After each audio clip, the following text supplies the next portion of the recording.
It's Finn from the American Cornhole organization with a question for you. Do you remember the most fun you've ever had playing cornhole? Think about it.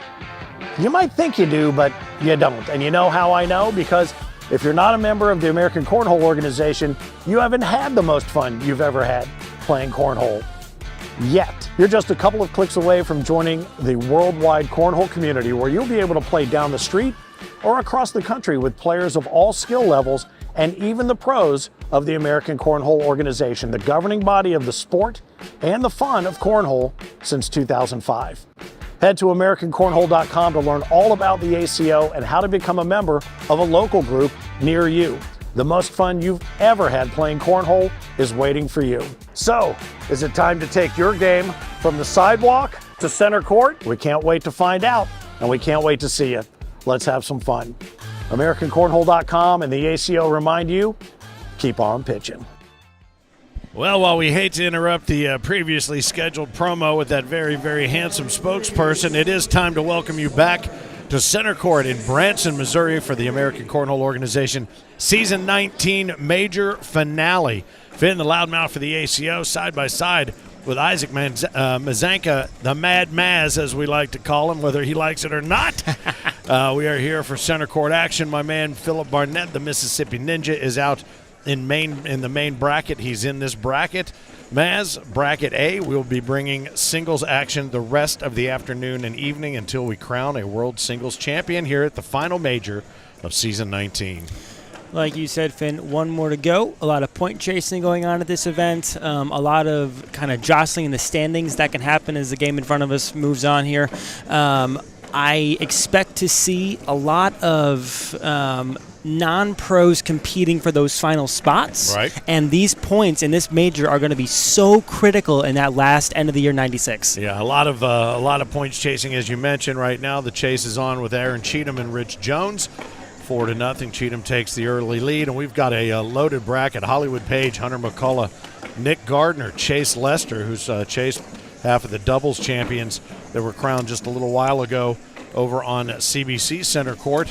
And I'll tell you something, that was a heck of a match. Texas showed up big time right there. Levi Haddock was Chase's partner takedown. They took down Tom Gustafson and Drew Waking 21-4. Russell Tabers and Rusty Eisenhower doing battle right now. Brandon Lacewell, Robert Thompson, Randy Wall, Charlie K. So many names you've already heard us talking about from the Pro Series. Dustin Arant, Megan Puckett, Matt Gammon. Philip Barnett right now up 6-0 on Chuck Hummel. Chase Puckett just got beaten already by Sarah Hardy 21-0. 21-0. 21-0. Chase Puckett, half of our co-ed doubles championship team this week. Jarrett Scott, Andrew Burrows, Sean Scott, Pedro Martinez. I mean, so many names to watch. Doug Parker, our skins champion from last night, our fifth and final ACO Season 19 skins champion. He's up 10-0 over James Harris. Just a host of others. Scott Mitchell's already taken out Tyler Shabbat. And so he will move ahead to face off Craig Irvin, Josephine Ernstberger, Ace Rogers, Parker Burgett. Golly, look at this.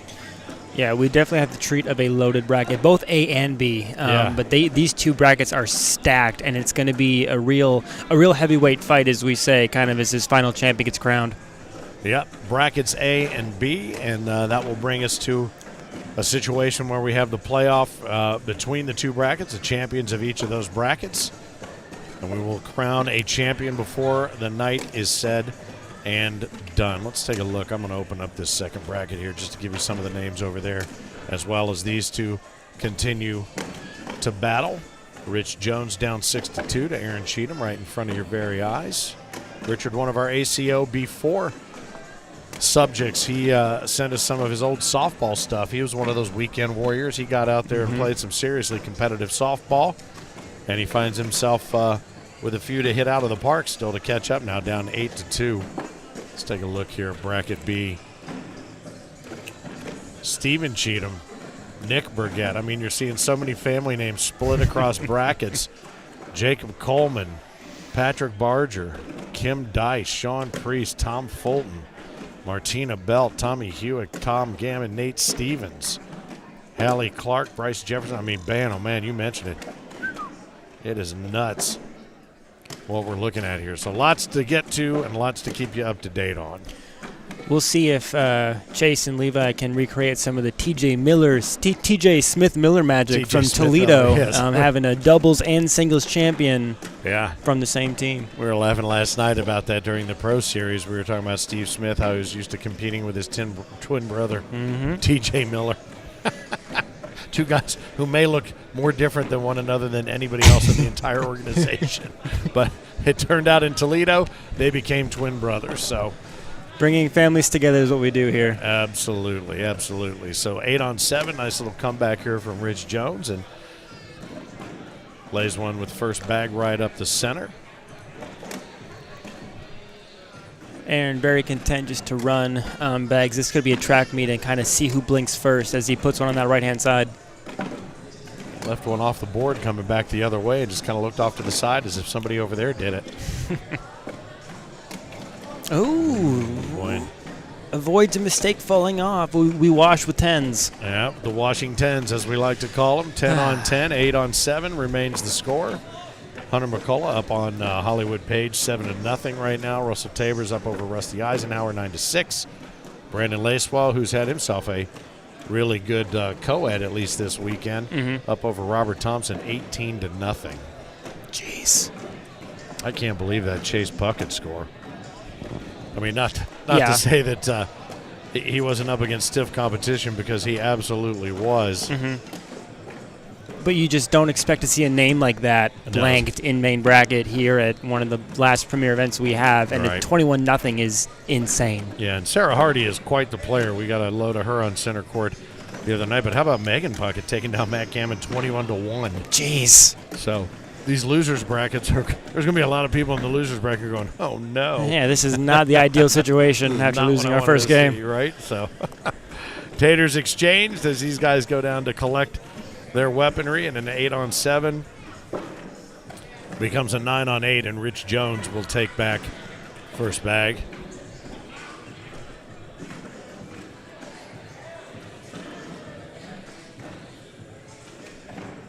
It's been a fun weekend. A little bit of weather ran through last night. Oh, there's a level 75 blocker. I know you're a fan of those level numbers. Oh, love them. Oh, yep. Just love it.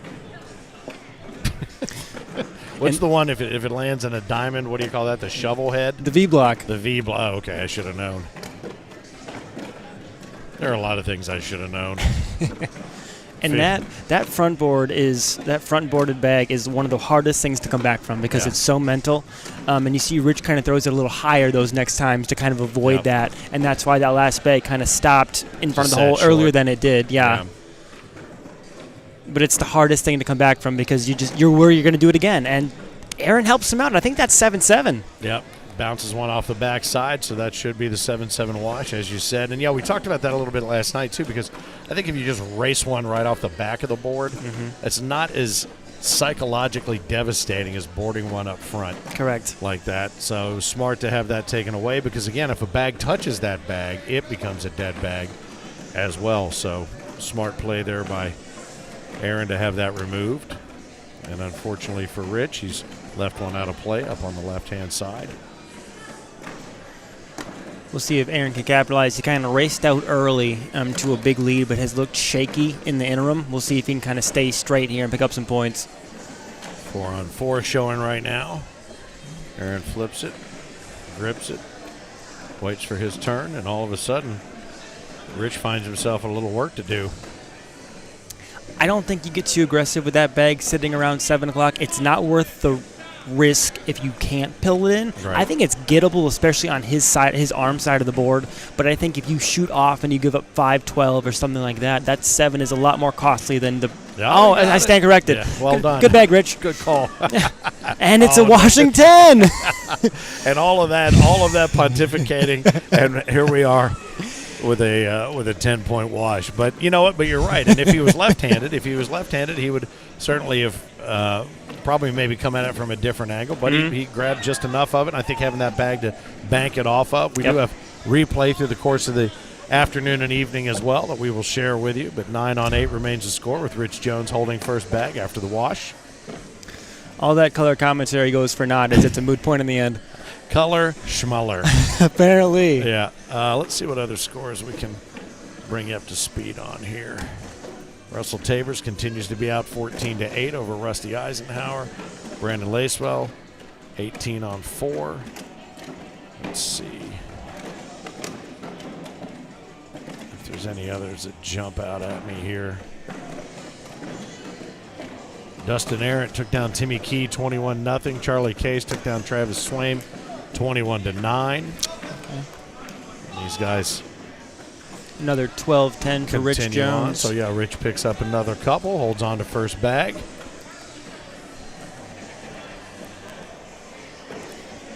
And we talked a lot about back in Toledo is how you're able to weather the kind of storms as they come in waves, per se. Right. The board conditions here are definitely very different than in Toledo. These boards are playing a lot faster. We'll see if the carpet slows down the center court boards. But overall, they're playing significantly faster than they played in Toledo. So let me ask you this. Because you have been here today. Mm-hmm. You weren't here yesterday. Correct. All I heard yesterday was how slow the boards were playing. The boards, okay, from my professional opinion. So talk to me about that, how the perception can be so different from day to day. I can understand, but the atmospheric conditions in here, exactly the same as yesterday. So talk to me about the fast boards that you've run into versus everybody else telling me that Philip and a handful of others telling me they were slow. That's interesting because it's cold in here, Finn. It's not cold is a lucrative word, but it's colder than what we expect at normal majors. I guess came from Margaritaville, Florida last week when it was 113 million degrees. So a little warmer down there, and then coming here, it's cold. AC's running or whatnot, and that's going to speed the boards up. I thought the boards played significantly faster out there. Interesting. If other people didn't feel that way, that's totally fine. But from what I experienced in the pool play doubles and pool play singles, is they are significantly faster than the Toledo boards. Well, and if you're just joining into the cornhole community, that's why you see so many of these players carry bags like a golf bag full of different clubs, if you will. They've got different bags for different board speed scenarios as these guys continue to hammer away at one another. A lot of dirty boards. A lot of play being dirtied up here. Rich between the two. In fear of okay, he's going to take a look at it. Right now it's 10-3. He has to make something happen. If he just shoots it, he gives up 4. He can piggyback his that's sitting in front of the hole and limit 2. If he misses the whole thing, he gives up 7. Yeah. And we just saw Aaron pick up 5 on that last down. He's up 13-11 now. Yeah, he's going to stand out, take this risk. He's going to take the risk if he bounces it off the back, which there's a good chance that could happen. Oh, only 6 drops 6-10. So it'll be a 4 spot. Yep, 10 on 6. Probably the least conventional way to do that. To get 6, but it works. Like, that's not the one he wanted to bump at all. He stepped out to clip the one on the right-hand side. He ended up back cutting it to the left-hand side, hit the bag in the middle, and then that was not what I thought was going to be written down on my bingo card. Yep. Well, anymore, it seems like it rarely is. We are seeing shots being made by players that we don't expect to see them from. There's another bag that misses its mark. Rich going to run that up. He's going to try. He tumbles one in, puts his completely out of play, though. Leaves Aaron an opportunity just to replace. Rich does them the favor to clean up. I'll take that wide open middle. Thank you so much to save only a 2 spot, which he does. So 19 on 11, Aaron Cheatham. And the winner of this match has the opportunity to step up against this fellow. Maybe you've heard of him, Gary Bearpaw. Haven't think I heard of him ever, Finn. Tell me about the Bearpaw. We'll have that game up here. He'll have. I'll let his game. I know you know who he is. I'll let his game speak for itself because yesterday he was a little bit off. I would say that's the most I've seen Gary kind of struggle to stay in his groove. But boy, when he is dialed in, he is dialed in, and these guys just kind of monkeying around the hole again. This is not a lot of, as you said earlier, running bags. I mean, this is a bit of a maybe not a chess match, but at least checkers. at least, and it's a lot of kind of silly, goofy mistakes. Yeah. Like a bag runs left to right. We saw Rich front board one a couple rounds ago. Like, Right. just not clean. When we're used to seeing a cleaner, more put-together production, this is just kind of being silly and kind of vomiting bags left and right. Yeah, knowing you have an opportunity to try to work your way back through the losers bracket is okay. I know you'd still like to put a 1 up in front of in the win column right out of the chute. And, Almost gets it pulled back in. He took the risk, but he didn't grab enough of it. Looks like there's... But he's got a bag left, and that means the bag's in play, because if Aaron... Okay, so Oh. now he has to get this bag, which that bag beforehand was great, because even though it didn't get it, it pulled it and turned it, it turned it over. And I think Aaron gave him a little bit of a nudge also. Up and over. Oh, and he tries and he misses. I wouldn't have shot it there, No, Finn. I don't think so. I think I would have tried to that Absolutely. right to left. But you know what? Interesting. That's why we're not out there. That's why we're back here, and that's why Aaron Cheatham is going to be moving on to Gary Bearpaw here in a moment on center court. Hunter McCullough took down Hollywood Page 21-3. 19-6 is what Chase Lester holds over Nicholas Garner. 20-8. Russell Tabers over Rusty Eisenhower. Brandon Lacewell 21-10 over Robert Thompson. Randy Wall down by Ken Goodhue 21-19. So we're seeing some good tight matches, and we're seeing some blowouts, which is kind of, I guess, what you'd expect to see in the first round of a main bracket. Charlie Case wins 21-9. Dustin Arant 21-0 over Timmy Key. Megan Puckett holds Matt Gammon to a single digit, 1 penny, 21-1. The highs and lows of the Puckett family. Yeah, I'll tell you what, because down below in that same bracket, Chase Puckett got blasted 21-0 by Sarah Hardy. Philip Barnett has given up his lead. He's down 18-14 to Chuck Hummel. Jarrett Scott took down Andrew Burrows 21-4. Pedro Martinez 21-11. So these games are moving along pretty quickly. Luke Slusher up 17-16 over Bruce Piercy. Doug Parker dispatched with James Harris 21-3. Doug trying to see if he can do a little double dip of his own or grab the Skins Championship from last night, and he did it in convincing fashion. Made himself an extra $900 on top of the big wooden barrel head trophy. Had himself a great night. Said he felt fully blessed, and I believe he was. He's been working really hard. Glad to see a payoff for him. Speaking of those big barrel heads, I know I talked to a bunch of people at the Cornhole community in this major. A lot of those people qualified for their Road Dog Awards for this major. Including me. You. Including me. 13 majors or more. Oh, we got to get through the losers bracket to get to Bearpaw. But that will be here when it comes time. So who do we have now? Who's our... We'll find out here. All the way at the bottom.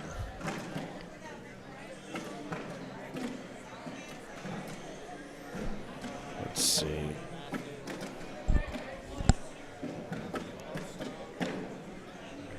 And, and Bud Burgess. Matthew Arsenault was Todd Gammon's partner last night, and they won the big blind draw. So this should be an interesting one here. You see him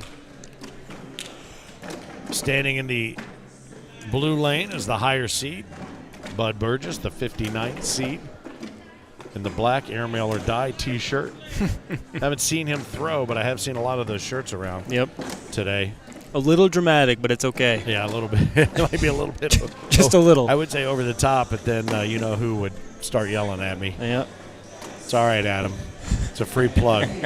You owe us nothing for that one. Yeah.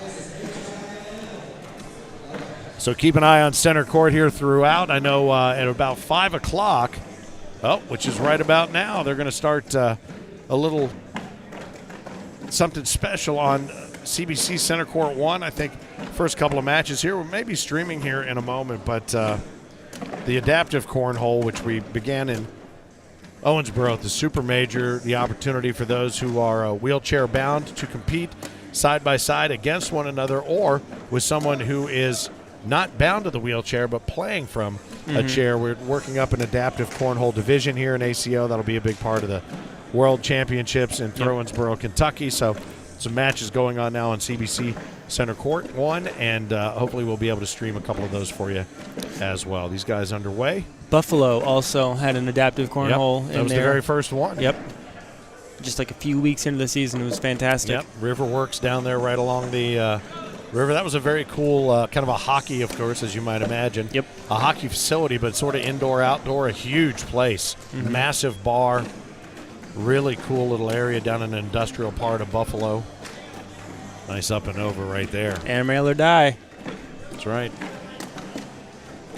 Matthew Goes up again. junking things up, a little bit shy. Those are pinched up pretty good. Going to go up and over, try to get the back, rolls off. He gets, he takes a couple of his, runs one off the backside. So those bags both have blue undersides. Yeah, so it's going to be, okay, no they don't. What? Okay, they do not have blue undersides. I don't know how I got that sequence mixed up, but I thought consecutive bags showed blue underneath. Never mind. Oh. Scratch that. Well, it was a wash.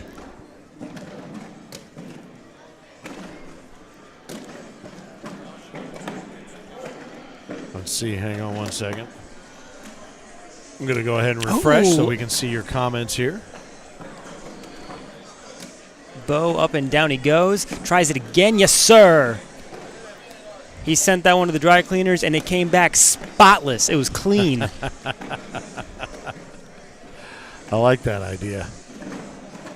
Sorry, I was paying attention to some comments here. Josh Lawrence, you will not sink this airmail, you jackass. Down below from Happy Gilmore. Yeah, absolutely. Need a professional, you-know-what talker. Doesn't play, just talks to the one's playing the whole time like that dude from Happy. And that guy just passed away a couple of months ago, that actor. And it was so funny because of all the different roles he had been in, the only comment I kept seeing underneath this picture was, you jackass. Oh, up and over. Matthew takes the risk, no reward whatsoever. He's going to step outside now. No score's been put in for the last 2 rounds, so I'm not sure which one's live. Because that last one, Bo would have picked up 6, but they didn't put anything in, so we'll see. Yeah, I'm not exactly sure what they're doing, or maybe more importantly, what they're not doing. Yeah. Right now it's showing 7-6. Massive bar. No, I lied. It's showing 7-3. And now. Okay, so that did count. So now I think it's 10-7. One off the back. Yeah, back there. And it should be 10-7. Nope, 9-8. 9 on 8. How is it possibly 9-8 if there's only 2 bags? They were both the... Okay, that's right. There you go. Yep. Look at you doing the math. You're doing the old Chisholm Bop math with your fingertips. I don't know if you know what that is, but... I need an abacus. Arsenault 1-0 early on after all that math. Yeah.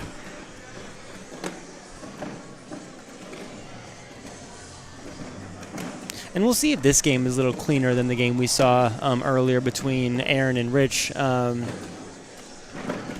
I know that kind of sitting for a minute and then trying to get back into things, a lot of pros that don't have to play pool play, they're still getting back into the swing, sitting for a while and whatnot. So that definitely plays a factor in some of these events. And right now it could be a 10-10. Nope, No. 10-8. It's going to cost him a couple now. In Shreveport, Louisiana, Shreveport-Bossier, we switched our schedule around a little bit, and we moved the doubles to first on Saturday. And at first, I was talking to Phil and a couple of others. They said they didn't like that idea. Ultimately, because they were able to sleep in on the singles in the morning. But he said it worked out to his advantage because then he gets to warm up with somebody else. He doesn't have to carry the entire load.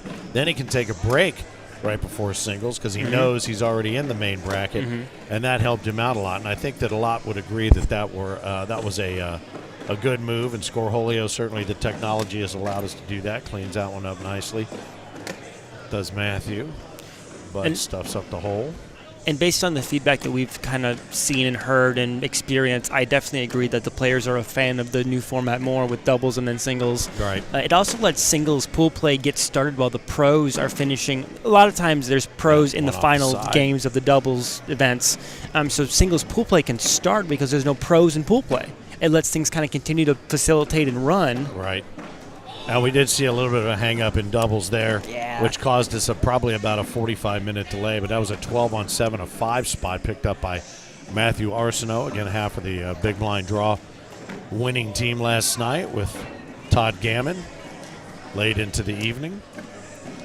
And as someone who scores a bunch of points is wont to do. Puts one off to the left and probably out of play.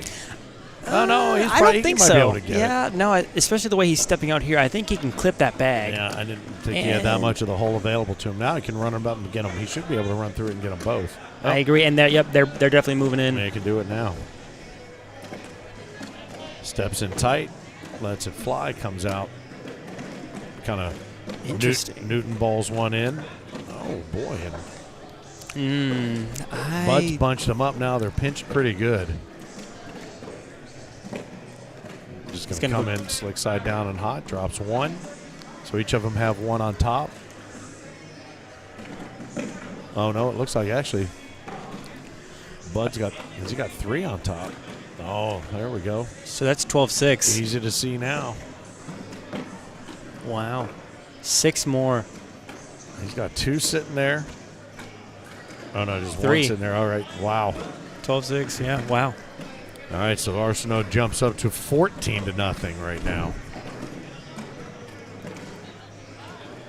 So at what point does Bud have to say, you know what, if I get the first bag back, I'm just playing as aggressively as he possibly can. He can't really at this point sit back and just play defense because Matthew has shown an ability to even turn junk into something.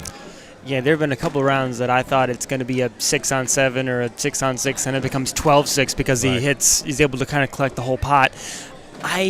As you see, Bud has one on that backhand side already. Yeah, he's off the back side, yep. Oh, there you go. That was the I don't give a. That was a great airmail. Any airmail drags. And he piggybacks his own bag. He did. All right, so he heard us talking about him. Oh, there you go. And look what he did. Matthew joins him on the backside. There's another airmail. This is if I could describe my golf game, what Bud just did there is my golf game. When I finally just say, I just don't give a anymore. Yep. I start crushing the ball. Birdie, birdie, birdie, yeah, birdie. Well, I don't know if I'd go that far. All right. But you grip it, you rip it, you just don't care. And a 9-on-5 frame right there takes it to 14-4. And it might be game on here now. Maybe he's found a little bit of a relaxation zone. And it looks like, from the limited rounds we've seen from Bud, his confidence is in his airmail. Yeah. So if he's able to find time and ability to put that bag down, that's going to help him. If he makes Matt lay up, make a mistake or whatnot, and so the slide shot doesn't seem to be his best friend here. And he missed a great opportunity with that first bag just to extend that confidence. And now he's gone up and over, and he's left 3 off to the side. And Matthew's got 1 down, 2 down now. He's going to stack them up and make them impossible to grab. He's going to have to shoot the airmail. And he up does. And over. And short. Boy, oh boy. In the hole for 6. Nope, he'll take 4. Yep, 8-on-4. That's going to take Matthew Arsenault to 18. Let's see what else is going on out there. Any other scores worth noting? CJ Slogantz, 21-5 over Landon Edson. Wes Livingston over Wendy Barger, 21-9. Dave Riley, 21-8 over Dan Furlan. Devin Wiseman, who we saw quite a bit of last night in the Pro Series, 21-5. Parker Burgett, 21-13 over Alex McDonald. Josephina Ernstberger, I mentioned earlier, over Ace Rogers. She's our women's champion from this weekend. Game's going on in the losers bracket right now. We'll keep you posted throughout, and we'll check in on the other bracket here in just a few. And Bud continues to play conservative with his airmails, leaving them short. You can't do that. No, he's got to do that. There he goes, and there he goes. Yeah, he's got to do that. Because if you just put 4 bags on the board, Matt's going to beat you. Yeah. And you see Matt went up for it and he didn't get it. He can pick up a good chunk here, but he goes off. Oh, and he matched it off. Oh, man. My eyes are not focusing on those boards, so he picks up 5-3, I think. I think he gets 2. So he's going to get 2? Yep, 5-3.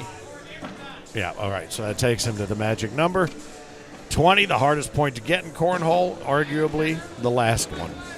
No, I think Bud got Bud 2. took 2. Yeah, Bud took 2. 18-6. Okay, yeah. That's right, because he bounced his off the back. Yep. All right, very good. And with lead bag here, I know that he wasn't able to convert the first time. We'll see what happens this time. And that's a much better lead bag. Yeah, much better blocker. And And now he forces Matthew. That's a good replacement bag. Nice. He's almost reversed the polarity on who has to do what now here. Correct, and he's forcing Matt to make a decision. Yeah. And there he goes. There and he kicks one on the right-hand side. We'll see if he can capitalize. Well played. Come in and run it. Oh, and he throws himself out of play. I mean, he could airmail, but I think even if he hits it, he's going to have a tough time grabbing those two bags. So you could go backside. They're only sitting around 2 o'clock. They have a foot. It's enough that if you hit them in the right spot, they'll go. I don't know what that spot is. He goes up for him anyway, and he can't bring him down. And we've seen that so much. Oh, man. Hit the perfect airmail, and it's just not enough. Now, Matthew says, I'll be happy just to lay these up here and take the wash. And that's interesting because I think sitting slick side down, I think if you run through the hole, those bags don't go. They don't go. They're pinched up on each other. If they were going to go, they would have gone on the airmail pole. Yeah. So interesting. All right, well, 18 on 6. Matthew Arsenault, just a little bit of work left to do, but can Bud Burgess still take that first bag? That's probably, I think, what he needed to do. Mm-hmm. Maybe forget about defense and just get your groove. But then you let Matt do that. You let him do that to you, yeah. But he's got the airmail to get over that if he needs it later. So, I don't know. And that's true, but we've seen him be conservative with that airmail. Yeah. So can he become aggressive and play to his strength? And that's where those wins are going to come from. Well, I think the problem in this game is he's too far behind to risk it. Yeah, it's difficult to play aggressive when your opponent's sitting at 18. Mm-hmm. That's a good bag by Matt. We'll see if Bud can stick away from that bag on the right-hand side and leave it there for him, and he does. He does. He does a little left to right. A tap will bring it in, but again, it's still just the mental fact that it's there. Run and there through you go, it, finish it out. 12-12. There's a social. I think that might be the first one we've seen on this court. It is. Since we started main bracket open play up here. Rex Uhrig is up 18-2 right now on Keaton Fox. Justin DeBrozen 15-4 over Jonathan Nail, both of whom took part in the Pro Series out here last night. Great fun format with the pick your poison, really, is what it turned out to be. The top 16 got to pick from the newly qualified 17 through 32, and 7 of those matches backfired on those who chose them. Yeah, 7 of them. Ouch. Including the very first one, that Brandon Earls match you and I were talking about before we went on. Mm-hmm. I'll tell you what, he surrounds that hole, but he just can't attack it unless he uses that airmail, like you said, and he doesn't have the confidence to run it. Okay, they're both going. There they go. Right up the middle. Can he take it? He'll take it. He's got one pinned on the left. I think Matt can pick up that bag on the left-hand side, but I also... he tried for it. Oh, all right, well. Give up 4 more, makes it 18-10. 10 on 6. Interesting. Huh. So he did go slick side down, which is the right decision. He just didn't hit hard enough. Yeah. Like, he hit the bag in the center. It was the shot he wanted to make, and he hit it. It just didn't have enough power behind it. And I love that, too, every time, because right now we can talk about how maybe that wasn't the shot in this close – or no, it's a large game. Give up 2 points, be done with it. But then if he hits that shot, we're like, that was genius. This man's the best of all time. Phenomenal gameplay. Yeah, that's the coach looking at their 7'3" center shooting a 3. No, no, no, no. And it swishes. He goes, no. Genius. Kidding. Yeah. I taught him that. Yeah. Yep. No doubt. So it's plugged again, and we'll see if Bud goes to that airmail. He goes now he's short. going to come in short, and he's going to stack it up even further. They're going to go down and take a look at this laundry basket that they have built between them. 18 on 10. Rex Uhrig finished off the job 21-2 on his court. So waiting in the next round right now, we will have, let's see, Gary Bearpaw here on center court against Aaron Cheatham. Hunter McCullough will be facing off against Chase Lester, Russell Tabers, and Brandon Lacewell. That should be a good one. Ken Goodhue and Charlie Case, Dustin Arant and Megan Puckett, Chuck Hummel and Sarah Hardy. After what Sarah did to Chase, man, good luck. So he just kind of laid it up and let it live. It'll be 6-6. Pedro Martinez and Jarrett Scott will face off. Bruce Piercy and Doug Parker, Craig Irvin and Scott Mitchell. That'll be a fun one to watch. Josephina Ernstberger and Parker Burgett. Darren Wiseman, David Riley, Wes Livingston, and Gavin Lesh. Gavin Lesh, who was the singles champ last weekend in Camp Margaritaville. A warm Camp Margaritaville indeed. Yeah, that's what you want from Florida. That's true.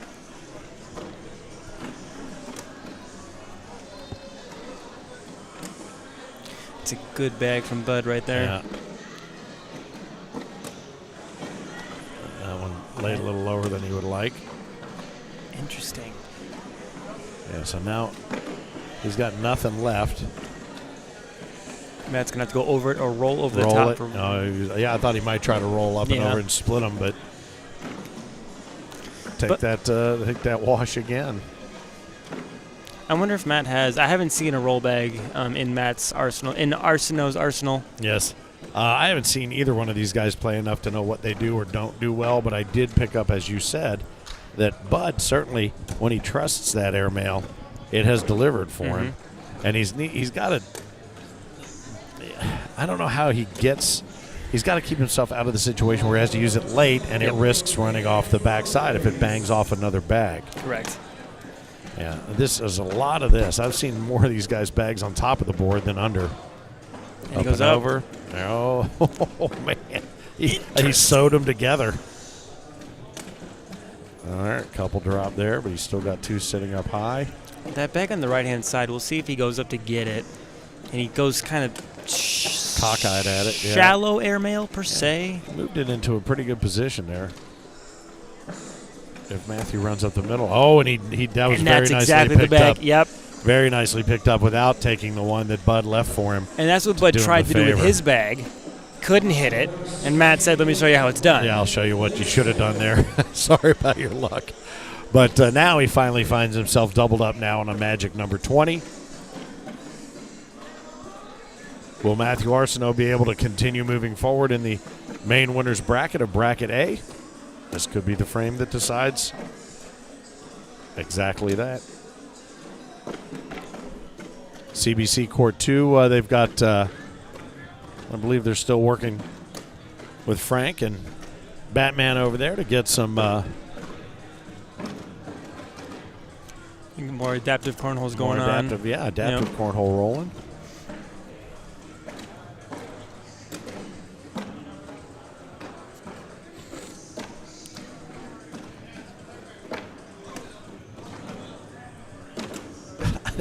I don't think I've ever watched a match that had this many bags up on the board.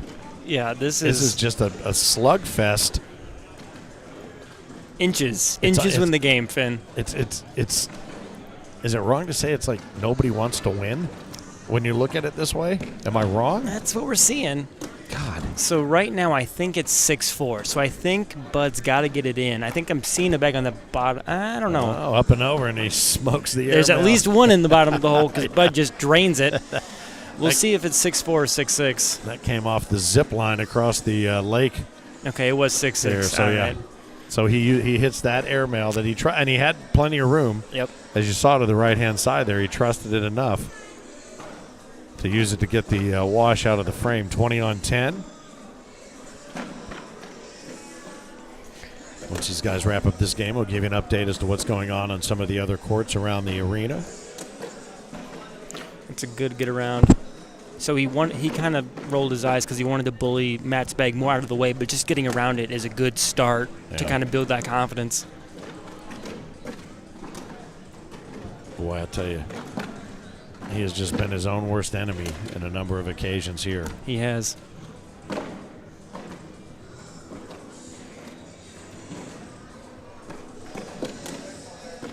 Oh, and he pinches on that back left-hand side. So now he's going to have to shoot to make something happen. And hope that Matthew gives him a little bit of a window. And he does. So now he just has to run through the middle. And again, Matt can't capitalize. Boy, and he doesn't. And he doesn't bring Matt's bag. Oh, man, it was close. It looked like it was just kind of creeping that way. And maybe if there were just a few more beads in there, it might have dripped over the top. But I'll tell you this one, if Matthew Arsenault does not walk away with the win in this game, he will think about this for a long, long time. There are so many rounds that he should have had back, should have capitalized, point here, point there, and they add up. Over the course of a 20-round game, 2 points here and there adds up. Yep. Leaves him a little bit of space and off the hook, but able to take advantage. Is he going to step outside and try to run that one up closer? Yes, he is. Bud seems a little bit dialed in there right to left on the outside arm. See if he can step out a little. Oh, he's going to step in. Interesting. I don't understand that one. Tried to, I guess, reblock and keep. So now he's going to have to sit behind it. Yeah, Matthew away from his bags, and it didn't do any of that. And we're going to take a look at it. Timeout. Oh, he's going to concede it. That's it. He says enough is enough. Okay, so 7-3. Yeah, he's going to concede the bag. Interesting. Huh. Is that right? Was it 7-3? I think it was. No, it was 7-6. 7-6, and Bud takes 1 point out of that, so he says, I'm not going to throw it. Interesting. I don't want to risk dropping yours. Okay. That is interesting, because I thought he was conceding the match, and because I didn't see what was underneath there. Oh, gotcha.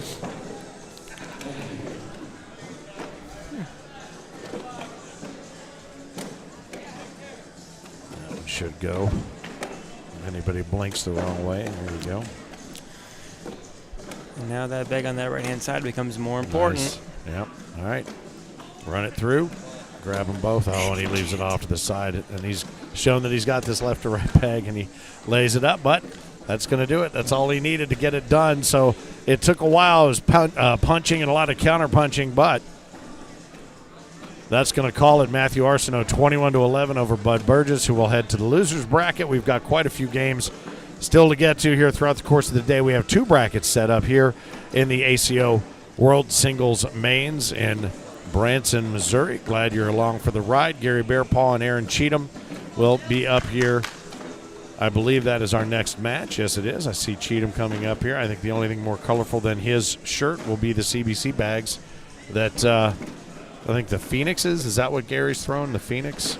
Bearpaw? Yeah. I think he throws... Ooh. I felt like he was throwing CBC Phoenix, but who knows? You never want to stand there and see Gary Bearpaw just saunter up, but you know what? Stranger things have been happening all weekend long.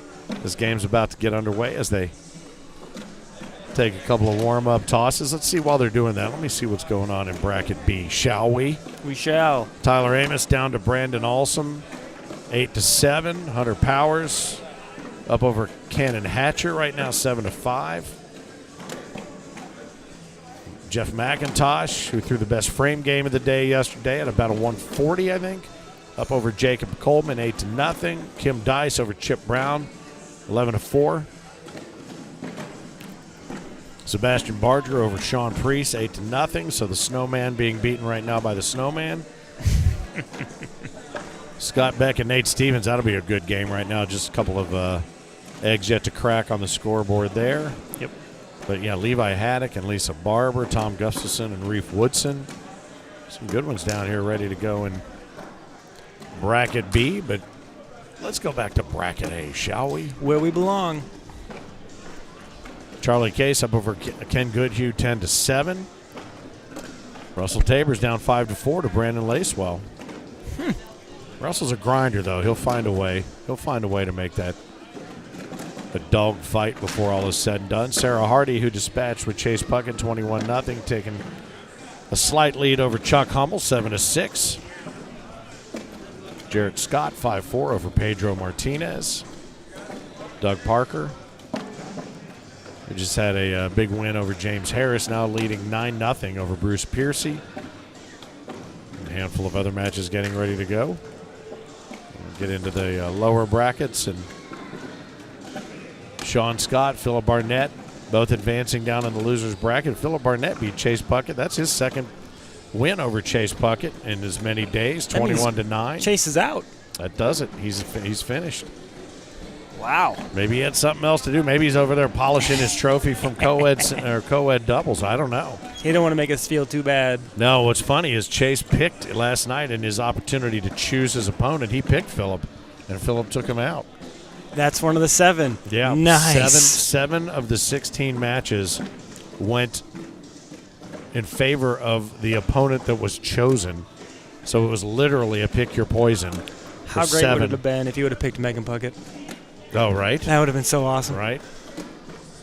Well, Kim Dice was the lone female representing in the Pro Series last night, and she performed admirably. We got a great photo. I saw John from Big D Bags has been taking some great photos, and he's got a really great photo of her standing amongst the boys. She played Justin Dobrusin, and it took his wide-angle lens to get them both in the camera shot. It was about a 12.5-inch difference, vertical difference between the two. All right, so I think these guys are ready to rock and roll. First bag, lower seed, Gary Bearpaw, the number 1 seed in this bracket, lets it fly up the middle, and no. You just said lower seed, but Gary Bearpaw's the high seed is the 1. No, the higher seed. That's what I said. He's the higher seed, right? I thought that's what I said. The higher seed in the blue. Well, you said lower seed because technically 1 is lower. Well, 1 is than, lower. I swear to yeah, God. and I was like, wait, that doesn't sound right. I thought I said the higher seed, the number 1 seed for the entire bracket. Mm-hmm. Yeah, I've never understood that. Yeah, we talked about that thing. before. Yeah. It's sort of like a Stephen Wright joke. And So, Aaron 8 gets on 6. 2 Yeah, first round. Early jump, and that's going to be a wake-up call for Gary. That first bag was indicative. Hopefully he has found a better groove, just hopefully for him, than he had going on last night. But Aaron Cheatham certainly acquitting himself nicely over the course of the morning. And here on center court, Hunter McCullough just finished off Chase Lester 21-9.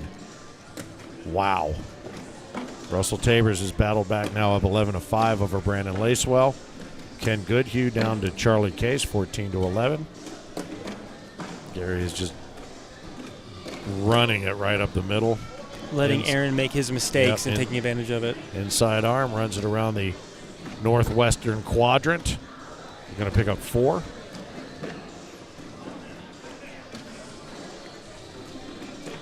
Yep, 12 on 8. So Hunter McCullough will advance after beating Chase Lester 21-9 to the winner of this match. Chase, half of our doubles champion team. Yep. He and Levi Haddock. Levi, who was our juniors winner yesterday, took down Cannon Hatcher. It took him. It was a double dip situation. He went into game 2 and took him down 21-13. Wow. Scott Beck, seniors champion, took down double dipped my man, the Mississippi Ninja. How about that? It's twice that Philip's been double dipped out of the seniors king seat. All right, there's going to be a couple. There'll be a couple for Gary to add to his tally. So 6-2. A lot of ice cream given out in the Branson Major. Yes, there has been. In fact, I wanted to call Philip Mr. Softy because he's been double dipped so many times, and I thought he might take offense to that on a number of levels. I know how he feels. I was double dipped in a doubles regional on Tuesday, Really? and then in a blind draw on Thursday. You know what? You got to be happy that you got into a position where somebody had a double dip you, though. I would love that. That's, I guess, but you also want to win. You win the darn thing. Yeah, you want to win, but I would just like to get there. Getting there would be more than half the fun, boy. And there's 2 bags that he's going to pay the price for there because nobody knows dead nut center like Gary Bearpaw. So that's going to cost him another 4. So 6 on 2 becomes 10 on 2. Charlie Case comes back and, well, not comes back, but finishes the job on Ken Goodhue 21-11. So he'll advance to face the winner of Russell Tabers and Brandon Lacewell. Let's see what else we got going here. Anybody? Doug Parker over Bruce Piercy 13-2. A lot of games just getting underway here in bracket A. First bag right up the middle for Gary, as you would expect. Not a lot of emotions from our friend Gary Bearpaw. No, and honestly, both of them pretty stone-faced. Aaron keeps it pretty close to the vest as well, and he might be playing a little more quickly than he would prefer. Going to force him to do something there. Come up and over, tumbles off. So that's going to be a 10 on 6. Yep, 4 spot. And is that 3 straight 4s we've seen? I think 12-8, it is. 12-8, 10-6? Yeah, 14-2. Hunter McCullough awaits the winner. Crowd begins to gather around center court.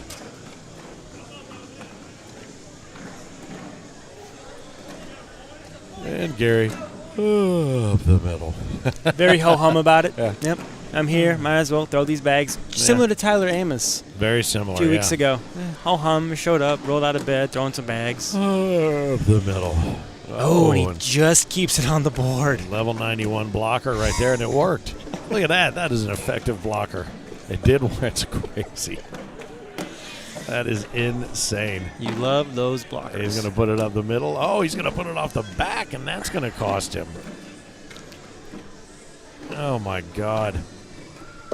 So, what, 10 on 7? That'll be the 3 spot there with the bag off the back. Gary Bearpaw inches ever closer, very quietly, towards 21, 17-2 against Aaron Cheatham.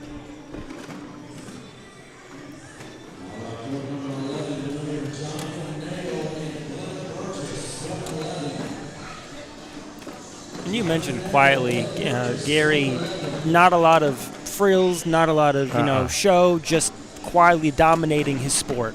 Yeah. And that's what we've seen. I would love to know if there was an odometer. When he tried to bring it with him. Yeah, chased it, and just going to be an 8-point wash, a couple of snowmen on the board. But I would love to know, you know, how you have the odometer or the trip meter in your car. I would love if there was one of those on Gary Bearpaw's right shoulder between his career in horseshoes and cornhole. Yep. How many times he has made that motion. And I would almost bet you that if you laid the visual over top of it, it would be within a millimeter every single time.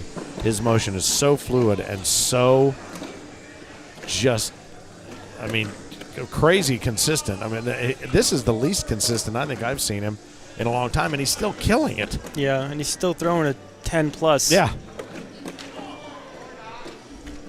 And we'll see if Aaron tries to go hard at those bags. I don't recommend it, and he doesn't. Chase. That's a good bag. Take it up the middle and just give up a couple. But Yep. we talked about this last night, too, because he was in the situation where he had to call out somebody. And just the idea of Gary Bearpaw calling out, and he kind of went up there and goes, well, you know, you guys are all very good. I'll take you know, and it was just like, I said, I wanted LaBelle to make him yell it out. I want him to get up in somebody's face. Yeah. Call him out. But that is not the Bearpaw style. Nope. Now, we did talk about the consistency in his motion and the shot, not a lot of fancy shots. Philip and I were talking about this last night, and I would think you would agree, having seen Gary play. He has started to develop a roll bag because I think he realized up and over, nice, great airmail. How about that? Boy, this could be a beauty. Is he going to do it again? Yeah, up and over. Oh, and off the back, that was... So now, if Aaron collects this bag on the right-hand side, the game doesn't end. And he does. 10-9. 10 on 9. Wow. Man. Wow. I tell you what, though, I like the decision. Yeah. You go for the kill whenever you can. Yep, go for the kill. But we determined that on Gary's game, that block bag, and that block bag that is sometimes become a little bit of his kryptonite. If he's figured out, he doesn't need to go to all these trick shots, cut, reverse, this, that, the other, the whatever. But if you could get a roll bag to get up over somebody that lays a level 0.5 blocker right up there on the hole, or a V block, he could get up there and he could roll that bag. That adds that other club to his arsenal. He has a driver and a putter. That's all he needs. Yep, absolutely. So he figured out what shot he needs to add, and he's going out and working on adding it. That's amazing. All right, Gary in to win this game. And he does. That's going to do it. It'll finish it off. Gary Bearpaw will now move ahead against Hunter McCullough, who took down Chase Lester 21-9 and put Chase down into the losers bracket here in bracket A. What have you seen since you've been in Branson while we have a moment? What have you been out to experience? As in the fun stuff? Okay, all right. So, well, before I catch a lot of flack for this, I got in here at 1 in the morning last night. I drove you had from to come southern. through some storms too, didn't you? Yes, I did. Oh man, that wasn't fun. A lot of rain, a lot of storms. I was about to say snow, but that's not true. A lot of rain, a lot of hail. Yep, there was a ton of hail, ton of lightning. Got in at like 1:30 in the morning. Woke up at 7:45 for pool play. Ran down here. Here we are. We are staying until Monday, though. So tomorrow. So the we'll answer get to my do question things. is nothing. Correct, nothing. Until something. Yeah, tomorrow is the free day in Branson. There's a bunch of things on the list they want to look at. So Very good. So as of right now, I've done 0 things except sit here and talk cornhole with you. Well, you know what, though? I know that if given the opportunity to be the only thing you did this weekend, I know how much you would actually love, not necessarily with me, but just to talk cornhole in general. Isaac Mazanka, as we call him, Mad Maz. I am Finn, the loudmouth for the ACO, and here on Center Court in Branson for the finale for Season 19, the final major of the season. The Pro Series skins went to Douglas Parker, who was fighting hard through 32 qualified pros last night, and he said, you know what, the money, the $900 additional that I made on a tournament that's free for them to enter. He goes, that's great, but this trophy was what I was fighting for. And I thought, you know what, I'm just going to test that theory in my head. I'm like, all right, well, I'll take the money and you keep the trophy. I don't think – maybe he might have changed his tune just a little bit. I would assume so. Don't get me wrong. I'm definitely a fan of the barrel, but The also – barrelhead, yeah. Also a fan of $900? Yeah, you'd think. All right, so the CBC – oh, my God, I see Rudy Fernandez down there sidling up next to Dylan Ledbetter, and Rudy. Oh, that's Matt Oh, Davis. that's Matt Davis. Yeah. Yeah, I thought that was Fernandez. I got the wrong glasses on. Matt Davis, a.k.a. Batman. This is a guy who big proponent and very big into the adaptive cornhole world and helping develop that, so it'll be nice to have him sitting with Dylan to run through that. Now, how did this game end up here? I thought we were going to be working on Bear Paw's game. Oh, we still got some more games to get to keep it going. All right, I see. And we're also not accelerating past where we're ready to go. Correct. The truck knows all. Yeah. One of these days I'll learn how to read a bracket. That'll probably be helpful as well. Craig Irvin. Right, Craig Irvin up over Scott Mitchell right now, 7-5. Parker Burgett up over Josephina Ernstberger. How about that? 19-9. Wow. Devin Weissman 16-8 over David Riley. Gavin Lesh, last week's singles champion over West Livingston, 10-4. Jaden Gamblin over Brandon Earls, 17-4. Boy, I'll tell you what, Brandon Earls is he's having to slog through some mud to get his game going this weekend. Yeah, and this isn't the best time to kind of get some cogs down here in the wheel. Not the best time to be losing some of these shots. Justin DeBruzen, 17-2 over Matthew Arsenault, who we saw earlier here on Center Court. Rex Urig down 1-0 to Patrick Landrum. CJ Slegance, a name that we continue to see popping up here, there, and everywhere, up over Carl Stenger. 10-4. Let's check in the losers bracket, see what's happening there. Matt Gammon going to be fighting Aaron Cheatham. These guys are just playing around right now because this was the first match we had over here. Wouldn't that be fun? Welcome back. Yeah. Rich Jones and Aaron Cheatham. So that's not the match that we'll be watching because it's not a match. It's Matt Gammon. I guess they're awaiting him to take on Aaron Cheatham, so they're just throwing some warm-ups. How about Philip Barnett? He took down Chase Puckett 21-9. He's up over Chase Lester 16-8. I guess the chase is on and off for Philip Barnett. I saw him. Hey, this is way too early for me to be running out of things to say. Come on. He's sitting in the auxiliary courts in front of us. I saw him side rail one. Who, Phil? Oh, and he just ran one off the backside. Yeah, I see him right over there on court 6. Oh.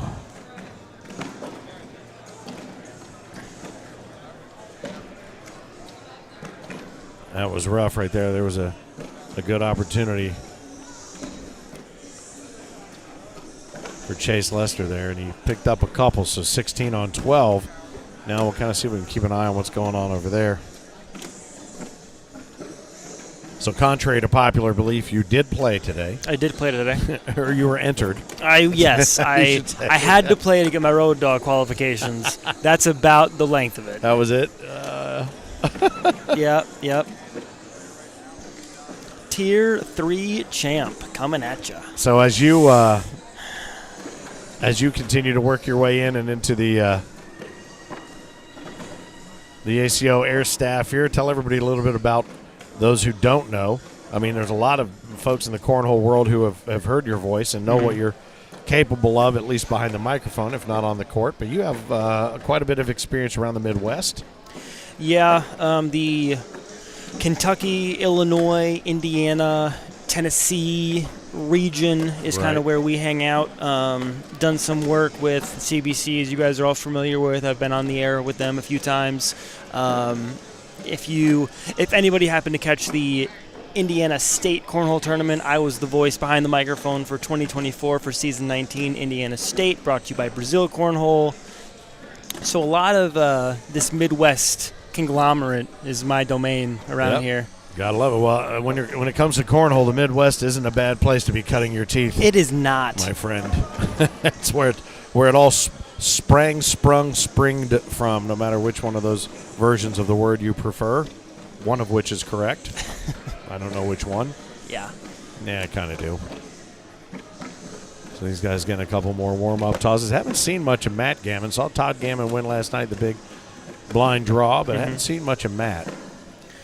No, we haven't. Saw more of Braxton, actually, than I have Matt. Braxton came up and threw in the mini bag challenge earlier today with Whole Nation, who was here hosting not just the mini bag challenge, but also the greenbacks going on as well. Jim Green Construction Group, LLC. And as these guys get ready to press play on this game, Maz, take it away.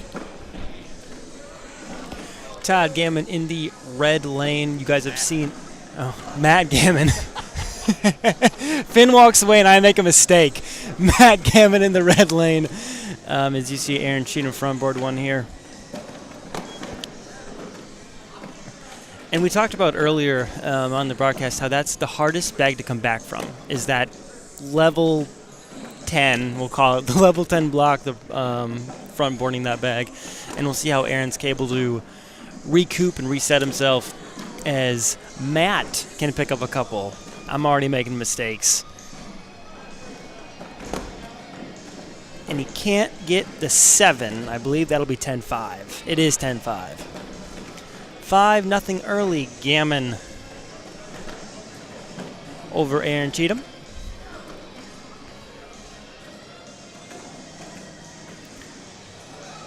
I think we just saw the Mississippi Ninja Philip Barnett fall to Chase Lester on the auxiliary courts. We'll verify that later on.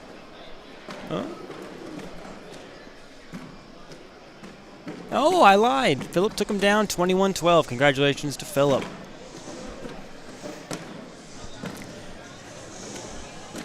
As Matt sends one off that right-hand side. Aaron lets him off the hook, only can pick up one, 10-9. And Aaron sits right behind it. Matt sneaks in. Aaron needs to make something happen here. Down and hard. And he gets them both. What a bag. 10-9. 5-1. Aaron gets on the board first. Or finally gets on the board.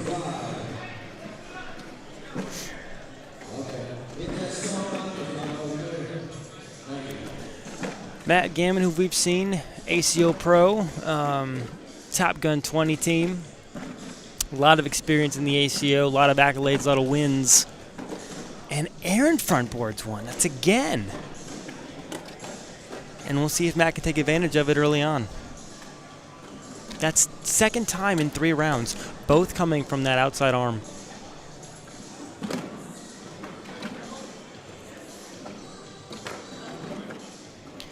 You see right arm, right foot forward.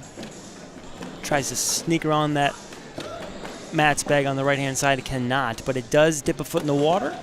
And Matt just goes right through and collects it.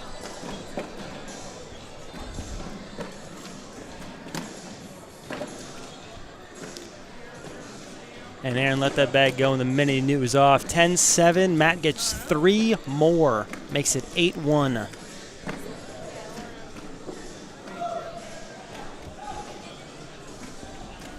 You know, it's funny, Matt and Todd Gammon, the first tournament I'd never met them. Mm-hmm. And I thought, well, they must be brothers and a doubles team or whatever. And That was years ago, and I still laugh about it, how dumb I was about that and not asking, Yeah. Somebody, and even seeing them play together. I thought, well, older brother, younger, or whatever. Mm-hmm. And then Stephanie sat down yesterday, and she goes, the Gammon brothers. I'm like, well, let me tell you something.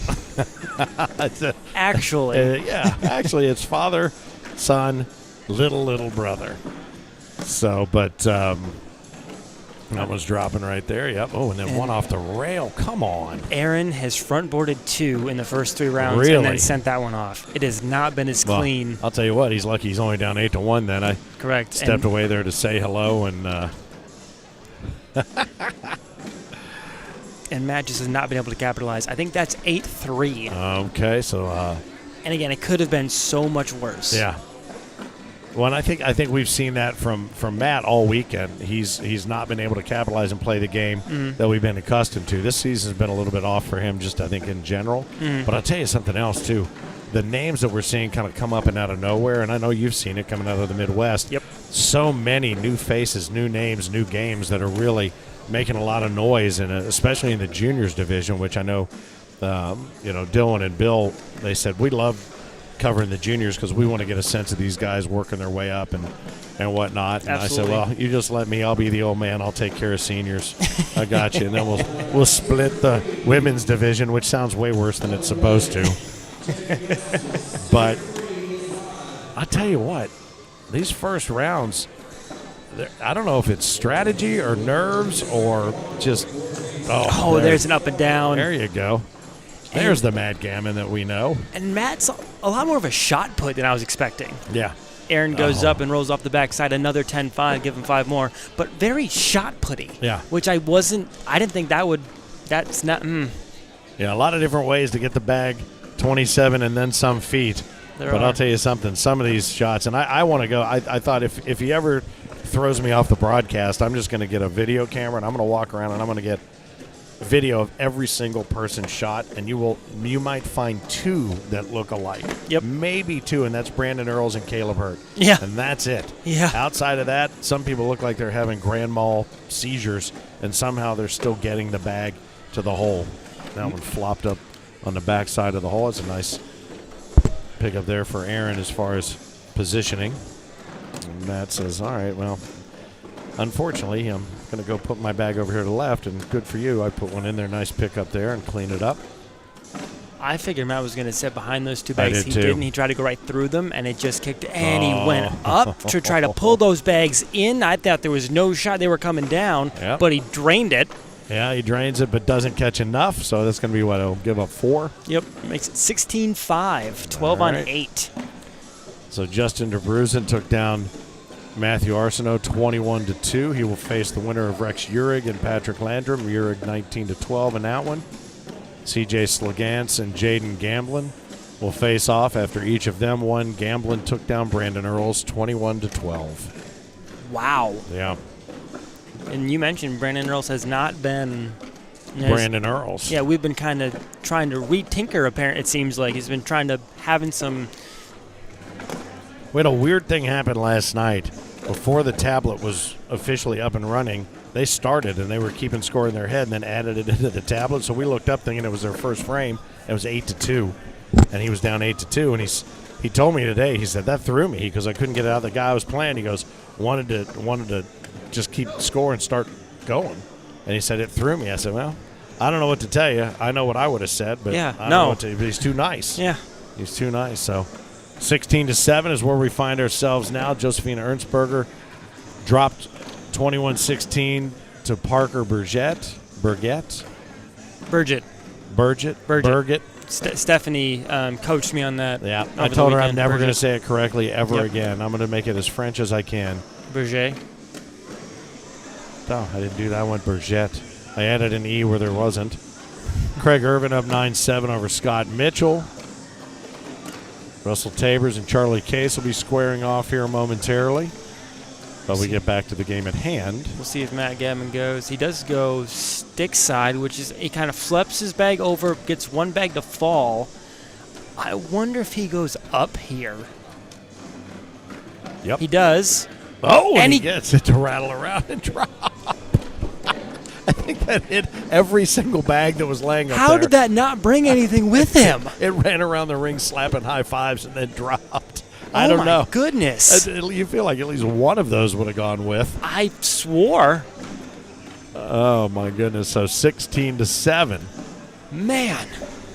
That was crazy. It looked like it ran around and touched every bag. I thought, yeah, it kind of had some little hitches. That was a little grand slam right there. Touch them all. That was awesome. He does. He shoots from the hip. You're right. Matt has that little bit of a shot put kind of delivery from the hip. Leans back. Then he changes it, shifts his weight all the way forward to launch it out of that right hand. He's going to step out just a little bit now and see if he can't run through. Oh, he went stick side, but it's nice. And that's a good bag, replacement. absolutely. Yeah. You know, because we haven't seen Aaron be able to get around bags like that. No, he's laying low to reblock. Oh, he's going to step further out this time, is Matt. And he's going to try to clip that the left-hand corner of that bag and spin it back in. And he throws slick side down. He can't get around at 8-8. He didn't throw it hard enough. Yep. Well, his delivery, I haven't seen a lot of power out of that. It seems like the shift in weight kind of takes some of the oomph out of it when he leans back. Yeah, because it caught that corner and it spun the way it was supposed to. It just ran out of gas. Yeah, just not enough there. And I wonder if that plays to, what you were talking about. You said these boards are playing fast, but I wonder if maybe center court's playing a little bit differently. You haven't quite had to play a center court match yet, have you? No, I have not. I got like 4 in Florida, and I think they kind of capped me out of my quota. Yeah. Well, 16-7 it remains.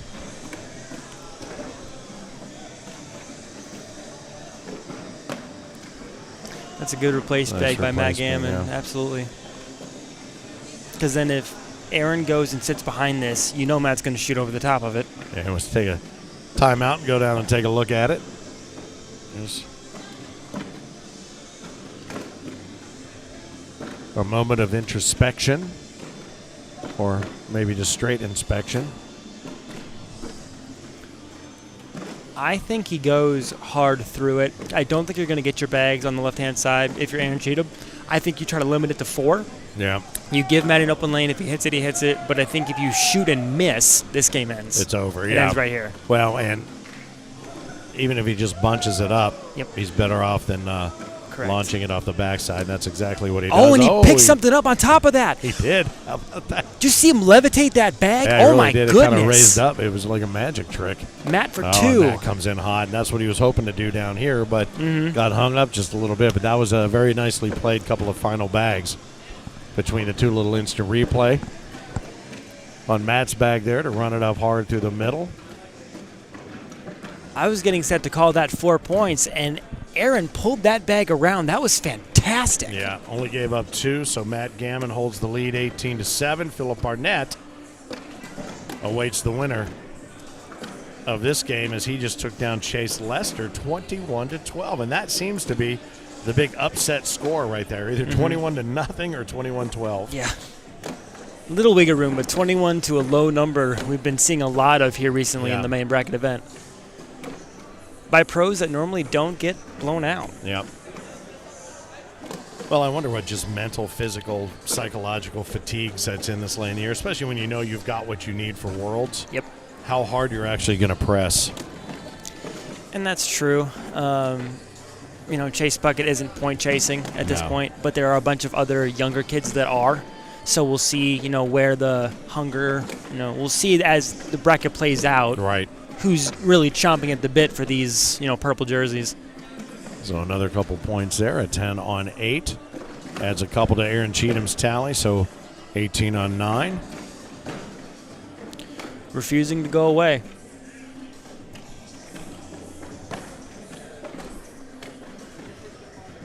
First bag.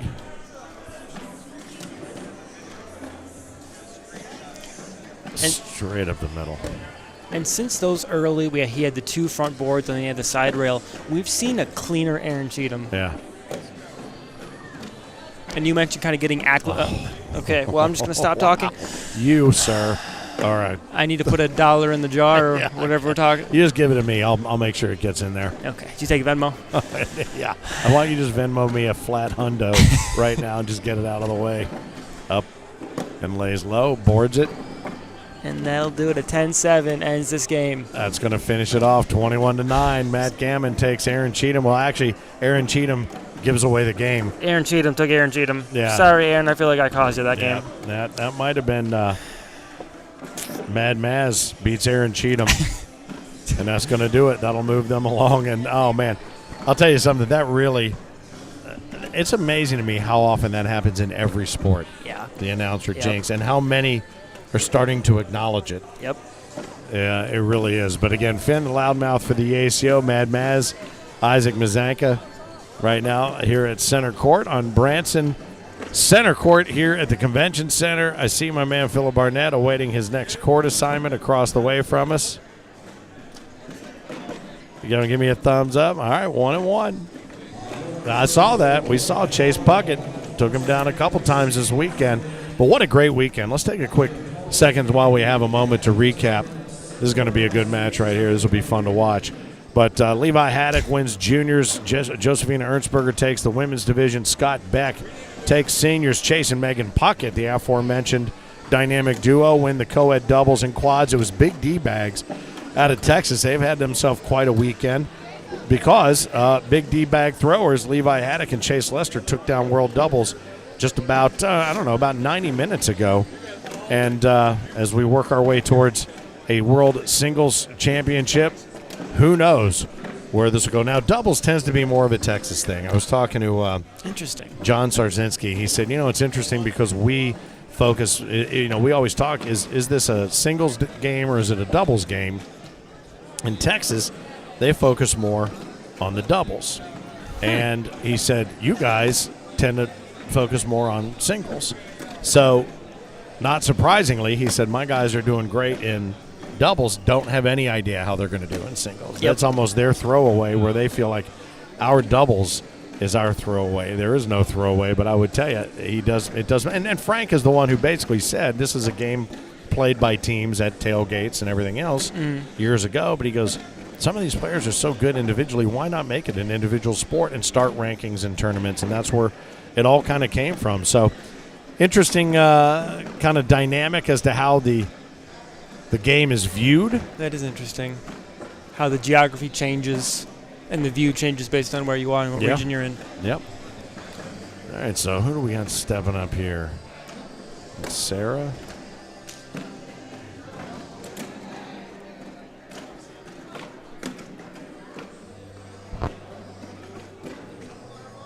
Taking a look at some of these other scores. Scott Mitchell up over Craig Irvin, 17-15. Up in the upper part of the bracket. Charlie Case over Russell Tabor, 6-2. Again, Gary Bearpaw and Hunter McCullough will be here on center court eventually. That'll we'll have be a good that game. Absolutely. Let's see. Megan Puckett up 19-11 over Richard Jones, who you saw here on center court a little while ago.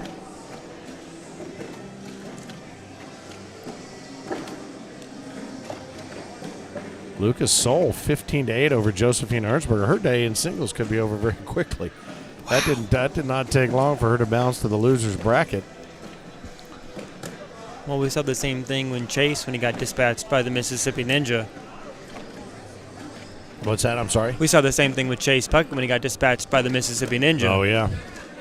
A player whose day we didn't expect to end early took a very premature exit. Yep, but Megan is still carrying the torch for the family name. She still remains viable here. Let's take a look at the other bracket and see what's going on. I know there's some big names in bracket B. Tyler Amos will be facing off against Ken and Hatcher, as I mentioned before.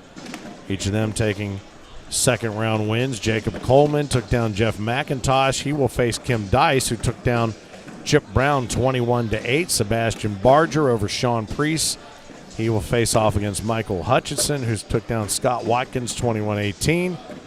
Nate Stevens took down Scott Beck. We knew that was going to be a good one. It was 21-18, and he'll face Cody Brooks, Will Nate, who took down Ashton Watkins, who was out here earlier during the game challenges. That was a 21-13. Drew Waking 21-6 over Lane McMullen, puts him up against Brian Latham, who took down Chad Jackson 21-18. Levi Haddock dispatched with Lisa Barber 21-2. Faced Reef Woodson, who took down Tom Gustafson 21-10. How about that?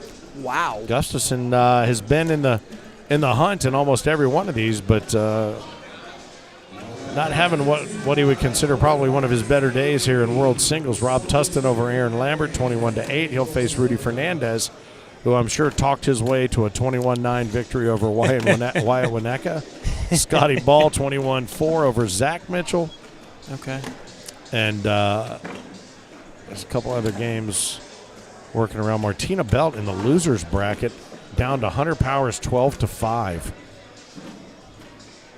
Todd Gammon up 12-4 over Jeff McIntosh, who we mentioned earlier, got bounced to the losers bracket. Mm-hmm. Bryce Jefferson finished Chip Brown's day, 21-0. Sean Priest over Steven Cheatham right now, 18-9. What else are we looking at? Scott Beck has already put an 8-2 lead up on top of Riker Wells. Sean Majors 10-2 over Lane McMullen. If I didn't give you a name check here and you're looking for somebody in particular, let me know. But you can find it in Scoreholio as well. Zach Dawson, 21-4 over Lisa Barber. Aaron Lambert over Mike Worth right now, 12-2. All right, so we're looking back to bracket A. So we're going to Hunter and Bearpaw, come at us. checking to see Gary Bearpaw, Hunter McCullough. Hunter McCullough took down Chase Lester, half of the World Doubles champions, 21-9 to get here to face off against Bearpaw. He's got his earbuds in. Hopefully keeps him focused. So who wins the whole singles tournament? Who's it going to be? I feel like my low-seeded dark horse is Nate Stevens because he's always a tough out in most of the brackets he plays. We called him in Toledo. We made a long run. Yeah. So Nate Stevens is my very low-seed dark horse. Okay. I think if Bearpaw can stay clean and not get into those silly, goofy games where everybody's throwing bags left and right and making a laundry pile, I think Bearpaw has a good shot, but he has to play his game versus getting sucked down into the mess of a muddy game. Well, and I wonder, too, in these early rounds, if he is playing a little bit looser to try to see what else he can do with the bag. We talked about him developing that roll bag. We didn't see him running it much or giving it a shot. That's what you're used to seeing him right there, that clean collect right up there around the hole. Yep. He leaves one close, and then he collects it himself. But I don't know, maybe in these earlier rounds, he feels confident enough that I can go back and do it when I need to do it. I don't know, but you're right. This has not been the Gary Bearpaw that we expected we might see this weekend, but he's always full of very quiet surprises. If you're also checking out on the stream, the adaptive cornhole going on right now on CBC Center Court 1, so you can check that out. Right now, Matthew Davis and Russell Wheels Love up against Pedro Martinez and Richard Barrett. Again, if you're not chair bound, you are still able to play with a partner or against someone as long as you play from the chair, and this is a good way to incorporate folks who are chair bound and the folks who hang out and accompany them to tournaments or whatever. So it's a great opportunity to open up that competition. So you can check out some of that as well. And we'll see. That's the most emotion I've seen out of Gary Bearpaw. Oh, what a collect by Hunter McClough. You see that shake of the head and kind of the eye roll is the most emotion I've seen out of Gary all day. Well, Hunter puts up an early 2. That was a huge collect, and he got like 4 different bags to fall. It's a great bag. If you've got a final score in mind for this match, feel free to post it up in the comments here on the Facebook page, or if you're watching along on YouTube, hopefully you've got us thrown up on the big screen. These guys are going to build a little weem. These bags look somewhat similar as well. Up and over, Gary Bearpaw. Clean. So they exchange taters and work their way back down. Going to collect, and Hunter's going to punch in the 8-on-6. That'll be a 2-spot to tie things up for Gary, and he will take the all-important first bag back. And he comes into this one as the lower seed. Is that possible? No, I think they're in the wrong lane. They're in the wrong lanes. Is that what it is? Gary's Oh, the okay. 1 seed. I was going to say, I thought unless something changed between the last time, you don't lose a 1 seed in the middle of your bracket now. Come on, Hunter. You would think. Hunter McCullough is a 48 seed. So nice bag up there to throw a little muscle up the middle. Moved his bag a little bit more into play, did Hunter. Trying to spin that bag back in, and it's wow.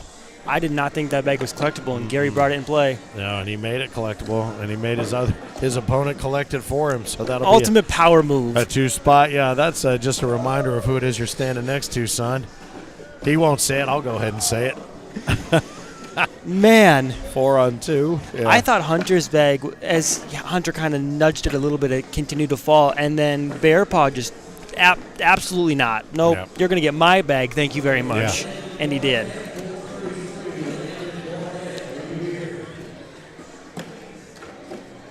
Now, this is where we'll see where Gary's going to step out. He's not even going to mess with that blocker. He's going to come right to left around it.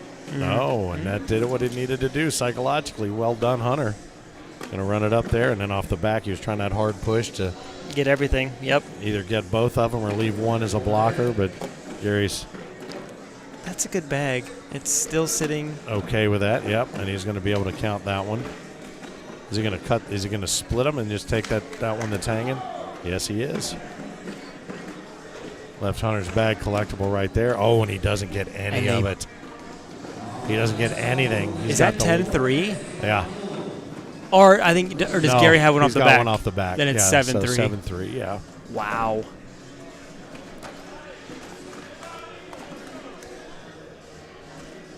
So 11-2. Gary Bearpaw over Hunter McCullough right now. The winner of this will advance to face off against Charlie Case, who took down Russell Tabers 21-2. Wow. Well, I got to be honest with you, Russell. I talked to him earlier as well. He's got to be exhausted. They had a graduation last night. Okay. Oh, jeez. Drove overnight. Got here at 6 in the morning. So I can't imagine he's got any knees under him right now at all. Not to say that Charlie didn't deserve the win, but I would bet you he was the first one to tell you Russell was cashed. That's quite the journey. These guys just building a little cornhole wall. And again, Hunter with a great push through. I don't know what it is, though. Kind of a combination shot. A 10 on 6, he's going to pick up 4. Wow. And again, the bags look so similar. It just makes me nuts. Yeah, Hunter's bag has that gray carpet. But other than that, when they're sitting color side up, there's no idea. He's left Gary the outside arm on the right side of the hole. He knows certainly what to do with that, although he doesn't seem to be controlling the center of the board the way that he typically does. It's a good bunch up right there. He knows what'll happen next with that. He's going to lay low. That's a good bag. I think he goes up, and so a short-ish kind of bump it airmail, which is interesting. There's not a ton of room. Is he going to go up? Yeah, he is. Oh, no. I think he missed it. I think he tried to clip that right-hand bag and try to get it to kind of, But I feel like if he had done that, if he had clipped that bag, there was a chance there might be enough, if there was enough ass behind it to clip it, he runs off the back. So would he not have been better off maybe trying to airmail drag that bag? I don't know. Yeah. That's why I'm sitting over here. And I agree with that. I think, I thought in his head, if you just touch it, maybe it kind of turns it over, nudges it in. Yeah. I feel like it was pinned underneath another bag, though. He would have had to put so much on it, he risked running off the back. Yeah, this Hunter with a good block and then a reblock. Gary wants no part of that, sits right behind it. Up and over and tumbles off the back. That's his underneath, though, correct? It is, yep. He dropped his bag. That was the first one up in line. So right now we're sitting 4-2. Gary's going to go up and over. Okay, so he brings Hunter's bag in. So right now it's 6-3. They both have a bag left. Now he's opening it up for Gary to come. Is he going to come in hard left? I thought he was going to shoot it. Hard left. And they bunch. And it just bunches up and sits. 7-4. Wow. 7-4. Wow. Yeah. Oh, my goodness. So Hunter McCullough has knotted it up at dual bacon strips, 11 on 11. It's supposed to be a lucky number, 11-11. I don't know if you knew that. Mm-hmm. Did you know that? Mm-hmm. Oh, I just made it up, so that's interesting. No, I have heard that, actually. I used to work in a building, 11-11. They always said that's a good luck number. It's a burger place back home, 1111 Burgers. Is it, really? All right, so building another passenger train. Gary says, I'll just move right to the front of the line. Thank you so much. No.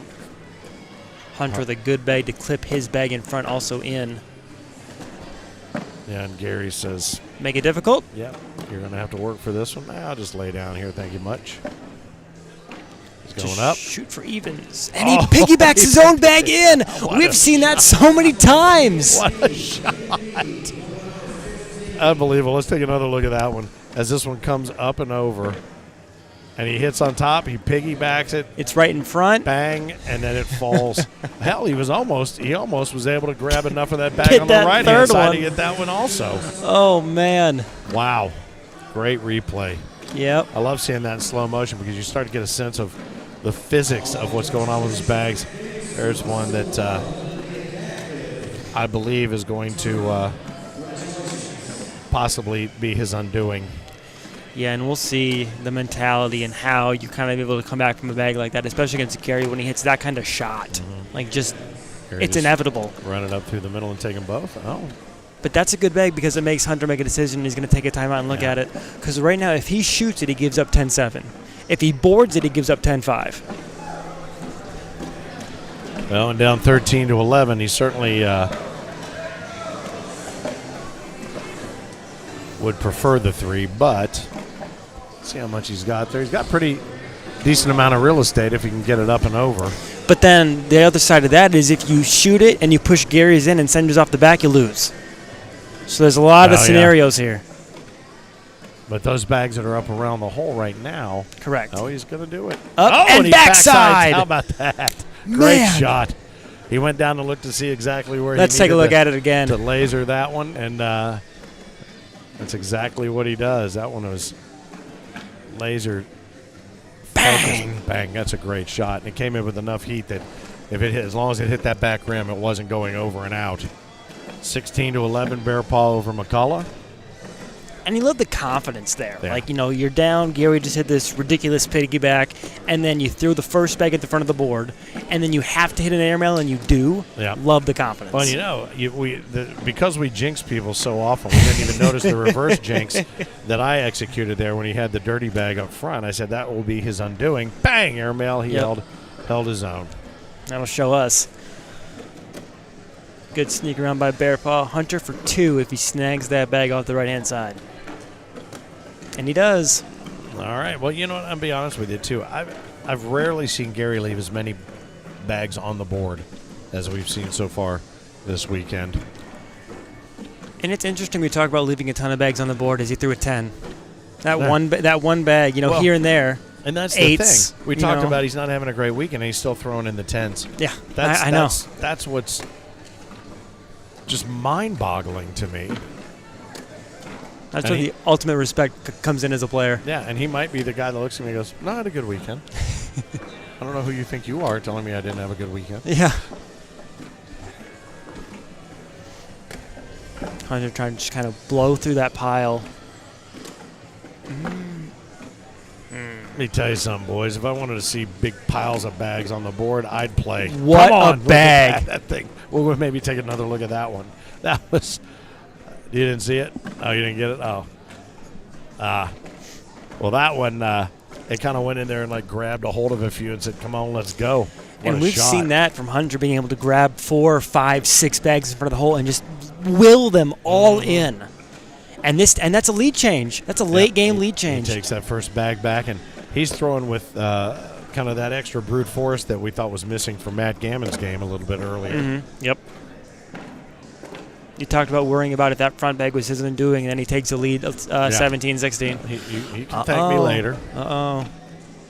So he dropped Gary's bag. Gary's going to lay a blocker now. He's going to take what is his second and final timeout. to go down and take a look. Yeah, he kind of hopped over the hole. He threw it in hot, trying to hope to collect Gary's bag that was in his way. He threw it hot. It hopped over the hole sitting backside. It's not out of play. He's going to have to shoot a heck of an airmail to get it, but if push comes to shove, it's never eliminated. But it's not the bag he wanted, and he knows it right away. And the last time he decided to walk down and take a look, it yielded pretty solid results. Well, he just decides to... So he's trying to get in Gary's lane here, and Gary's going to run right through, and he can't run right through. He kind of bunches him a little bit. Ooh, now he shoots it. He's going to try to get a little rebound action in there, so that'll be the 2 spot, and that's it. But what's interesting too is, again, in my big giant brain, talking about how Gary's developed that roll bag to keep those blockers. I hadn't used it once. He's not even trying it. I don't think those bags he's holding, I think that's too fast to roll over. I don't think if that's a Phoenix or if it's a Magnum, I think it's too fast to roll over. You know, CBC's new bag's the Ronin, fantastic roll bag. A lot of people Carbon's use the even. Ronins, yeah. But I don't think those aren't the Ronins. And again, I think the roll bag he was working on was the CBC Ronins. Oh, I see. Okay. There's the ever-present Anita Bearpaw off to the corner of the mom vibes. Oh, yeah. Love that shirt.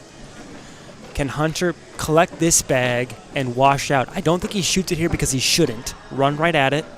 Come in and see if he can get them both. And he can't. And he didn't get enough of it, so that's going to be 2. That puts Gary on 20. All right, so 20-17. This has been a nice game by Hunter. This has been a good one for sure. To be honest with you, he's Absolutely. really stepped up shoulder to shoulder with one of the coolest customers in the entire ACO and acquitted himself very nicely. And again, 4 points away.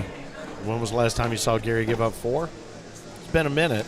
It happened this game, a 12-8. But we'll see.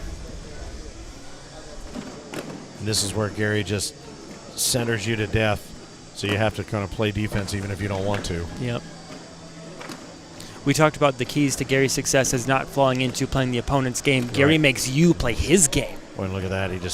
He knew it as soon as he let it go. It was going left. Little mini collect over there. Gary does the best he can do. Now let's run for the wash. It's a washing 10. Is that right? That's right. 20-17 it remains. Charlie Case awaits the winner of this game. The man behind Lucky's. Let's see what over. Dustin Arand up over Sarah Hardy, 15-8. Craig Irvin over Parker Bargetta, 13-5. Gavin Lesh, 12-6 over David Riley. So the winner of that match will take on the winner of Craig and Parker. CJ Slagans continues rolling, 21-2 over Jaden Gamblin. Jeez. Gavin Lesh, our champion from a week ago. Yeah, from Camp Margaritaville. First purple jersey for Gavin. And, you know, it's funny, too. I had to laugh because, well, I only say laugh. We gather winners' photos. Mm-hmm. There's a deuce right there, so now 20-19. Oh, man. Well, we gather winners' photos unless they bolt, you know, if somebody bolts. We had every winner's photo except Gavin's. We didn't have one from Gavin, so we were searching around, but we posted all the winners. And immediately the Gavin Lesh Army came out to just start chirping. Immediately. It's like, oh, I guess he's not good enough to get a picture. It's like, well, we have to have a picture to post a picture. He's got to not leave. You know, but we ended up digging one up, and I think maybe even sent it to us. But we were able to get it in there. But it's just so funny to me. I mean, it's a big deal. You get a podium picture, you want it up there, we understand that. Yeah. But there's no nefarious intent ever. If somebody's not in there, there's no nefarious intent. It's like shoveling smoke to try to track down some people after they've won. You know what I'm saying? And that's a tough bag for Hunter to collect. And so, looking at us. All right. Oh. He adjusts his earbud. Is he going to step out? Yeah, he is.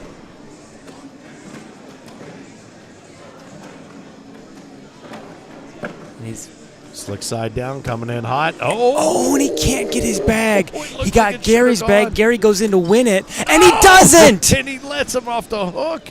And that bag was laying slick side, too. He should have been able to pull that one in with. But, man. Boy, I tell you what, that is not like Gary right there. You talk about somebody who knows how to put the foot on the neck and finish the job.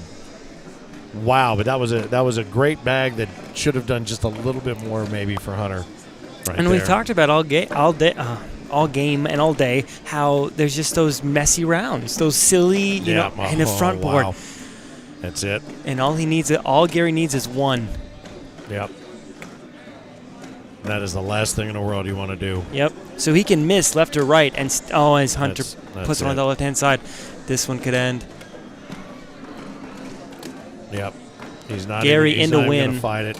And it's over. It's game over. Yep. Doesn't even matter. This bag doesn't matter. Boom. Gary's bag in hand doesn't matter. Nope. Gary will advance. What a game. How about that? Yeah, that was something. That was very well played. 21-19. Gary Bearpaw and Charlie Case will face off next, but kudos to Hunter McCullough. Very nicely played, and he will drop down into the losers bracket. We may very well see him again. We'll find out who he'll be taking on. Josephina Ernstberger continues on. Oh, so he'll take the winner of Josephina Ernstberger, who came back over Lucas Soul 21-18. Scott Mitchell's up over Richard Barnett right now, no relation, to 15-8. So Josephina will play the winner of that Mitchell-Barnett game, and then Hunter will take on the winner of that game. So still lots more great main bracket cornhole. There's an A bracket and a B bracket. We can bring you up to speed on what's going on in both. Let's see some of the big names happening over in bracket B. Tyler Amos down to Cannon Hatcher, 9-4 right now. Kim Dice down to Jacob Coleman, 7-2. Sebastian Barger, Seabass up 2-0 over Michael Hutchison. Cody Brooks over Nate Stevens, 9-2. Drew Waking in his new pitch form, up 3-0 over Brian Latham. Levi Haddock battling against Reef Woodson, 4-0. He's got the lead there. Rob Tustin, 9-0 over Rudy Fernandez. Let's see. Anybody making noise in the losers bracket over there? Chad Jackson fighting for his life against Daniel Kahensky. 19-16 is the lead Daniel's got. Zach Mitchell down to Jacob Whaley, 12-2. Jacob Whaley, boy, man, you want to talk about somebody who had himself a fantastic pro series. He really has upped his game over the last year, particularly this season. I know there were a lot of folks cheering him on last night, and they again, he pulled away. Let me see if I can find out exactly how much cashish he was able to walk away with. I should have that right in front of me here. Yeah, he pulled a 675 extra bucks out of the Pro Series. Nothing wrong with that. That was getting blanked or losing it. He had 10 skins in the first game, 13 in the second game, and 4 in the third game. But Bearpaw walked away with 725 bucks, so he absolutely had a nice payday, though he didn't take it away. Bart Parker took the $900 top spot with an 11.997 performance. Only a couple. There were a couple of, for the first time, we had a couple of players that were completely blanked and shut out. Steve Smith shut out. Matthew Davis, the Batman, who's down working right now with the CBC boys. He was shut out as well, but a lot of fun. The call-outs were great. It was fun to see both in the first 16 matches and then all the way down till we got into the semifinal. It was good stuff. So here comes Scott Mitchell. I don't know if he's scheduled to be here. He very well may. Let's see. Matt Gammon and Philip Barnett are tied right now at 10. Megan Puckett down to Nicholas Gardner, 6-2. I'm looking to see. Oh, it's going to be Scott Mitchell and Josephina Ernstberger. Scott finished with Richard Barnett, 21-8. So we will see the two of them, the best shoe game in the ACO. You vote right now. It's up on the Facebook page. Actually, there's a nice little feature, some cool kicks that she had custom made with her Arcane Bags logo and her women pitching bug from the ACO. Those are featured there for you to vote on. Scott Mitchell giving a tutorial, a history lesson. Something like that. He's got doing. something to say. Well, if he's not talking, he's not moving. He's not breathing. He's like a shark. If he stops talking, he's done. Yeah. So the two of them will take some warm-up tosses as we continue working our way through Bracket A of the final major of season 19 for the American Cornhole organization. Finn, the loudmouth for the ACO, Mad Maz to my right-hand side as Philip Barnett continues working his way through the losers bracket in Bracket A. So maybe we'll see him out here on center court. Who knows? He's over there playing Matt Gammon right now. I haven't seen an updated score. I can go back and check that out, though. Last I looked, it was still 10-10. 10-10, okay. And if you're checking us out overseas, we know we have a host of friends that are, well, it's probably past their bedtime. It's 11:28. They're probably still up. The boys at the Par Inn are probably wrapping things up at the pub tonight. Well, I say boys and girls. That pub is awesome. It's like a place where your 40 best friends come over every night. Nice. It really is. We went over and for the Manchester ACO Major and swung down into Cornwall and just spent a really, really cool 3 days at the Par Inn and getting to check out some of the coves and harbors and things down there. Got a bird's eye view of some of it as well. Very cool. And the Bailey family who own the Par Inn will be back for the World Championships. I don't know if the Collinses are coming or not, but I know the Baileys, Tamsin, Toby, and Matt will be coming this way for All right. Throwinsboro Volume 2. Exciting to see the UKCL and the kind of merge that we have with them, and exciting to see it grow for season 20 for sure. Interesting. Because it'll be fantastic. Daniel Lilly is our director over there, and they've kind of had a separation of church and state between him and the UKCL so that he's free to operate as he'd like, but the symbiosis is absolutely on point, so that should be fun to watch develop and look to have maybe 3 or 4 possible majors in Europe in the coming season. So Bear Paw took down Hunter McCullough here on center court.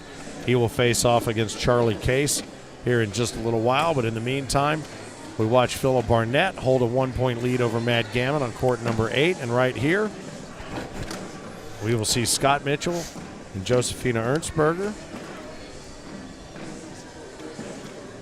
battle it out. I always love the way Josephina wears her hats. Up and over, what a shot. What a great hair, man. And that's what Mitchell did to me on center court. We were playing in the Lifers tournament in Bradenton, and I scored my first point ever in a game against him. And he just stood by and watched me dance around. I took a picture of the scoreboard, whatever, and then I scored a second point. I was over on the freaking fire. Moon Man. until later. I walked by him, I heard him tell somebody he let me get the second point. I'm like, oh. Want to see those dance moves, He Finn? did, yeah, he took the air right out of my sails. That's but, a bummer. He's a good man. He has his funny. own math. It's an interesting math to watch. Josephina, it's nice of her to bring some light-colored bags to the game so we can actually see who's doing what. Yeah, I appreciate that more than you know, Josephina. Thank you. And Up and down again. That airmail is on. Yeah, that first airmail was still cost him 4 points in round 1. Josephina off the backside. Here comes another one. Airmail, sweet. Boy, he's got that shot. And she comes in and runs one off the backside again. He can get 8. Yeah, he's got 2 under. And he 3 does. Under. There's 10 on 2. Oh, my wow. goodness. That's quite the air show. I didn't know Branson was having an air show for Memorial Day weekend. Oh, we brought it with us. But we've seen a couple over the course of the Pro Series and otherwise. In fact, my man Philip Barnett, he was into a little air show out here on center court when he was out here playing against Scott Beck. Josephine always slams that 4th bag just to show it's who's boss, and then it's the first one to release out of her hand. Mitchell says, all right, I'm going to go ahead and get rid of this. Thank you very much. Put that one where it belongs. Put it in cold storage. Same with this one. A rare southpaw on center court as well.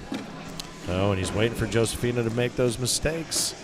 Took an 8-point round to double the lead now and take that first bag back. She's trying to bully out a little ways, but oh, look at that. He's taking a practice swing. You don't see many of those. That's a good collect, and it leaves his bag in Josephina's lane. We'll see if she can go left, right, around it. Cut back, and she does. Great All bag. All right, so there's a washing 10 right there. 10 on 10. Score remains 8-4. Let's see what's going on Facebook, if anything, besides people taking pictures of their food. Ah, yes, Stephanie Bergetta. Berger. She actually has her littlest one not feeling so good, so she has confined herself to the hotel. So watching back and forth to both courts. OTT, baby, firing. I see you, Adam Gilbert. Actually, I hear you. He's always somewhere. He's always close by. Uh-oh. Parker just beat Craig Irvin. That's what she said. Good job, Isaac, from Stephanie. She's throwing a little love your way. Thanks, Steffi B. I asked her about that. I said, how do you feel about that, Steffi B? She says, it seemed like that was my nickname when I was a kid. I said, what do you want to be called? She goes, I don't know. Steph? I'm like, yeah, that's a huge departure, but I get you. I got you there. Yeah. She says, very sick. Oh, no, that's not good. Maybe the flu? That's too bad. All right, so there's a little bit of a bunch up here. Josephina comes in and sits up on top of that. Doesn't even seem physically possible that bag can be sitting up that close to the hole and nothing drops, but I'm going to have to change my glasses. I'm having a hard time seeing what's going on underneath. I got a beckon call from Scorholio. Finn, I'll turn it over to you, and I will join you later on. Oh, yeah? Where are you going? What are you doing? Tier 3? Court 35. I got a 2 seed to defend. Oh, do you? All right. Well, good luck. Tater, to you, my friend. Mad Maz on his way to see if he can defend his honor in Tier 3, and we'll find out here in probably about 4 or 5 minutes whether he has. With all due respect. As we continue watching Scott Mitchell and Josephina Ernstberger, our reigning women's champion for this major, battle one another here. 8-4 remains the score after Scott put up an 8 spot on Josephina. I believe it was the second or third frame. Josephina not able to grab, so she's going to give up 2. Scott goes in there and throws the numbers down to help that PPR calculation of 12 on 10, so it becomes 10 on 4. Thanks again to everybody at the Branson CVB, Nicole, Stewart, everybody, all the hospitality, our friends Tony and Hannah who are behind bars every time we get down here, and we are more than happy to throw them as much bail money into their tip jar as we can. It's been big fun, and I'll tell you, this place has been buzzing all weekend long. Storms notwithstanding. Morgan Wallen is in town tonight. We invited him to come over to play last night, but apparently he had better things to not do. Nice grab there by Josephina. A little bully from Scott against his own bag. Josephina lays it out there to make it hard for him to get. You just saw him, a giant exhale from Scott Mitchell right there, as if to say, oh, why'd you do that to me? Coming in up and over, boy, he's got an airmail dialed in like nobody we've seen all weekend long. Coming in the hard push, and it's not enough to get it. She tries but loses 2 points off of that. A fantastic airmail prior to that, though, from Scott Mitchell. He's got that thing in there dialed in on a zip line. So he'll hold first bag here as Josephina kind enough to collect their weaponry. So 10 on 8 is the 2 spot, and 12 on 4 is the score. Randy Wall up 12-8 right now on Jarrett Scott. Patrick Landrum awaits the winner of that game in the loser's bracket. All right, so these two have set up blockers for themselves right now. Nice grab there by the lefty, Scott Mitchell, and that one should be collectible, should be able to run up in there. 2 bags left, come in right to left. Scott give her a little help there. Get a hard push, get that one collected, or at least be ready to get them all.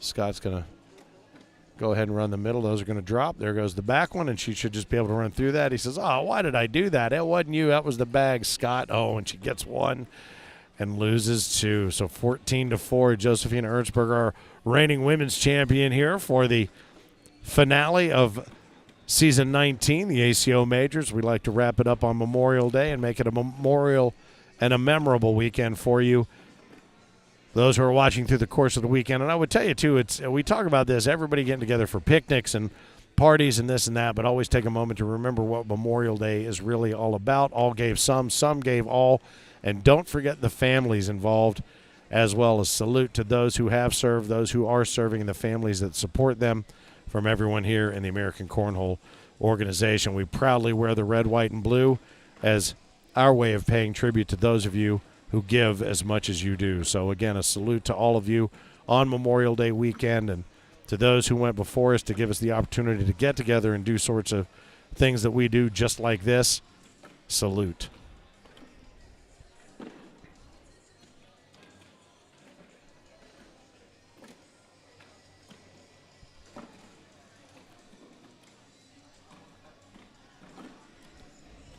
The Philip Barnett big old pile of mess lays there, and it's such a pile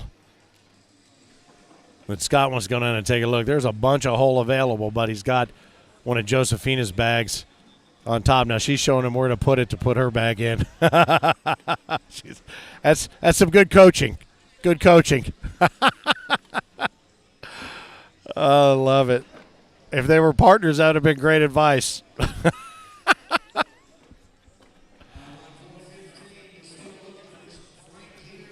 Going to go up. Oh, up and bounces one off. He goes, it's close enough to what you asked me to do, but did he improve her position? Is she going to try to go up and over? Right now he's got one off the back. She boards it and walks away with something. Oh, and she puts one in and one off the back, so 2 under. But she got 6, 7 on his 3. Oh, 7 on his 5, so that's a 2 spot. All right, so Josephina working her way back into this one, 14-6. Get CJ Slagance on the main court. If we can do it, sir, we absolutely will.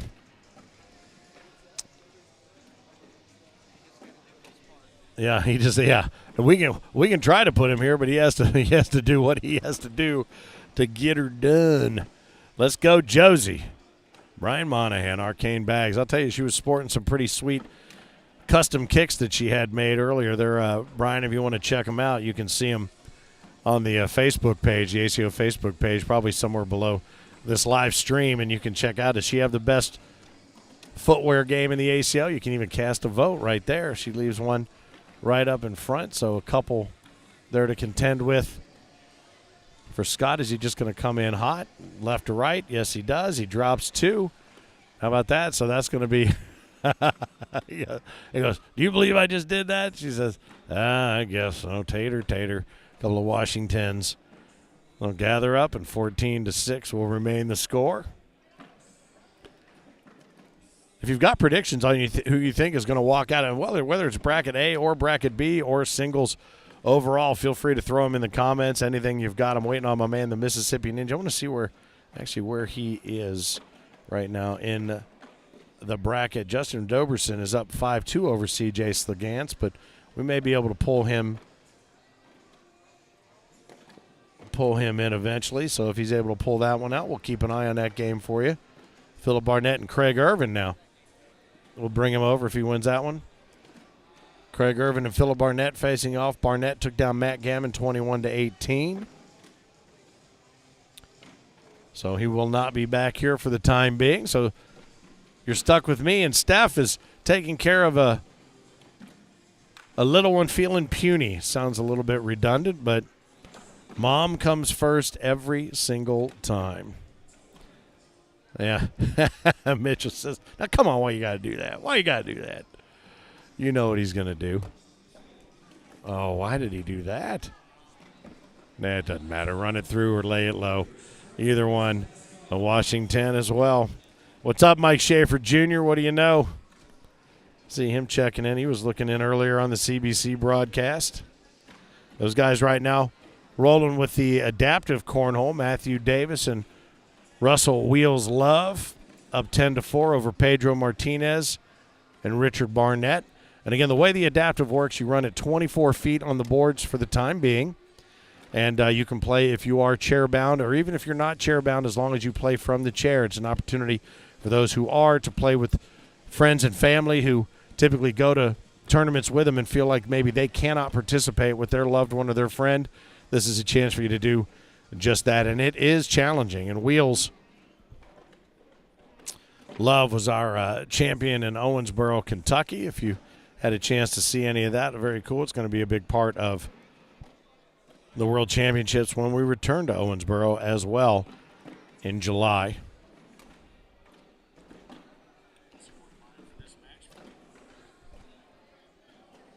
Another big pile of mess right in front. Mitchell's got one down under. Oh, and up and over, and she drains it out and hangs that wrist, hangs it.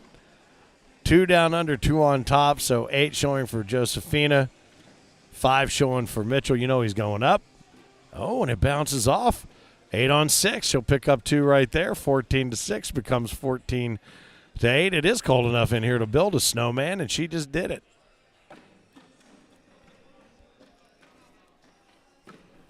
Nice instant replay there. You saw her drain it and hang the wrist. I love that. Is that some sort of, what kind of move is that there? Heineman, I love that. That's the good stuff. That was the follow-through. That was a Steph Curry. Will that be the confidence she needs just to start running bags? We shall see. Scott Mitchell, such a great player. Been playing around the ACO for a long time. It's a family affair, absolutely. Whitney Garner, Jacob Garner, the whole family always makes it out every chance that they get. A lot of folks with their eyes here on center court. Josephina moves the pile just a little bit closer to where she wants it. Tammy Williams checking in. Glad to have you along for the ride so that I can wish you. I was waiting for you to wish you a happy birthday, Eve, Tammy. The matriarch of the SVC. Happy birthday, Eve. Oh, Brian's seen those kicks. There he is. There's Craig Smith checking in from Scotland. I knew he'd be there. And his son was our first ever European champion. His son took the juniors division. And how cool was that? I've never seen a bigger smile on a papa's face than I did that day, Craig.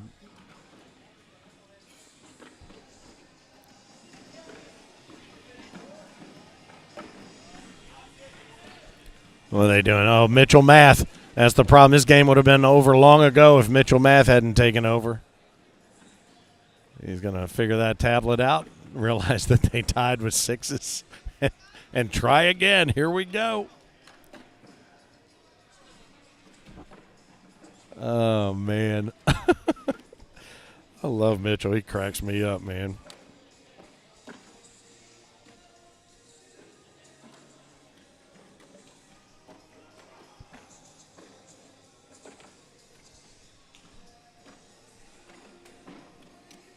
Got this hole surrounded. Somebody's going to have to go after it at some point.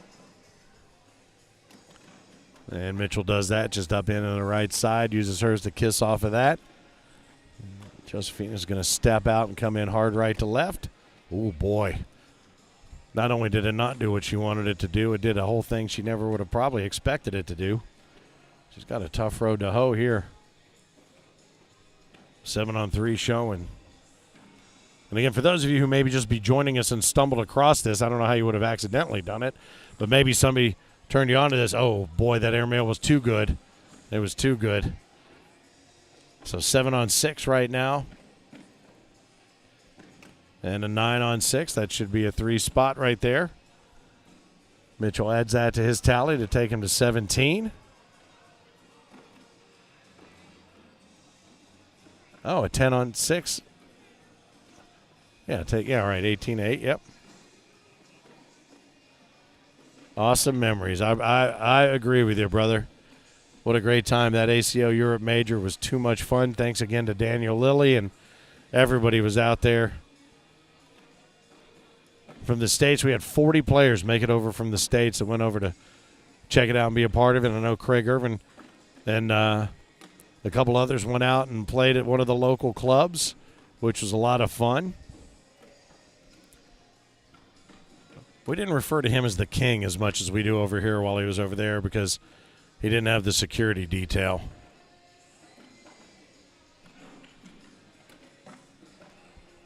Mitchell says, I'll go ahead and make a sandwich out of that, see what you can do. Go ahead and try to get around it. Go on. 2 bags, step out furthest left part of the pitch pad she can. Juggling them as if she's trying to figure out which hand to use, but we know it's coming out of the right hand. A little more cement in that wall.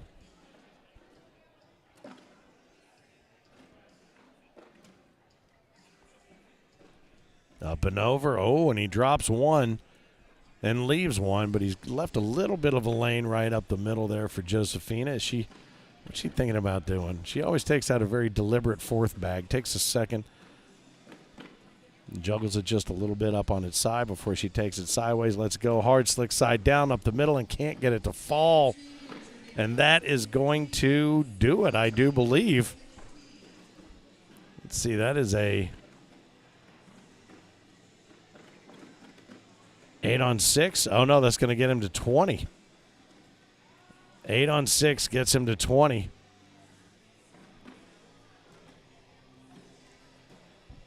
Oh, my. All right, slams that last bag, puts it on the top. Does Josephina Ernstberger, our reigning women's champion here for the weekend, does she have what it takes to step up and advance through the bracket? CJ Slegans, the aforementioned, is tied up with Justin DeBruzen, now 9-9. We'll see the winner of that game up here on center court eventually. Well, I tell you what, I've seen Mitchell put the top piece of bread on more of these sandwiches than anybody else all weekend long, boy, and that's one that she thought she had. I thought she did too, but it can still be gettable. If he comes in low and hard, he's just going to stuff it all up. Mitchell's, I don't know who he's looking at. I guess he might be looking at the misses, but he's looking over at somebody like, come on, what's happening here? A little timeout. Yeah, Josephina wants to go down and take a look at this and see what she thinks she can pull off. She's got the shots. I mean, she's got those shots in her arsenal, but now she's got to go down and figure out which one to use. With him showing 3 up top, she's got 1 up top.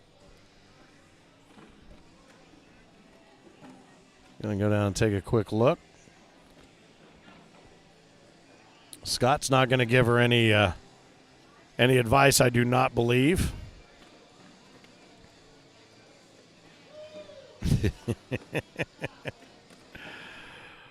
Oh, man. I don't know why I think certain things are funny, but I do. Oh, boy. And she could not have walked down there and thrown it on the board any worse position for herself than that. Mitchell up and over for the airmail. It just kicks around and drops in. So he's showing 6 on 1 right now.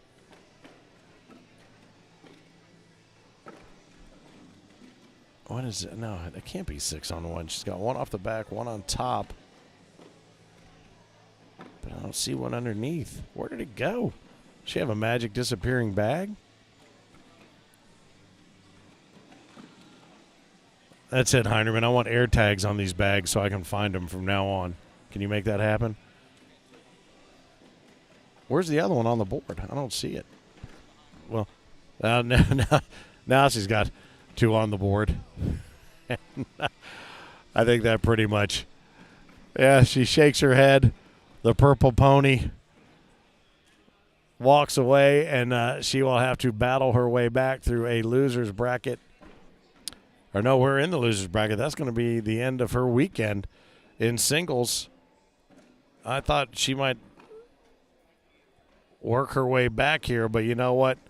A great champion, a great women's champion. Scott Mitchell will move on to face Hunter McCullough, and we'll look through and see where are Craig Irvin and Philip Barnett. 9-6. Irvin up on top. David Riley 7-0 over Brandon Lacewell. And again,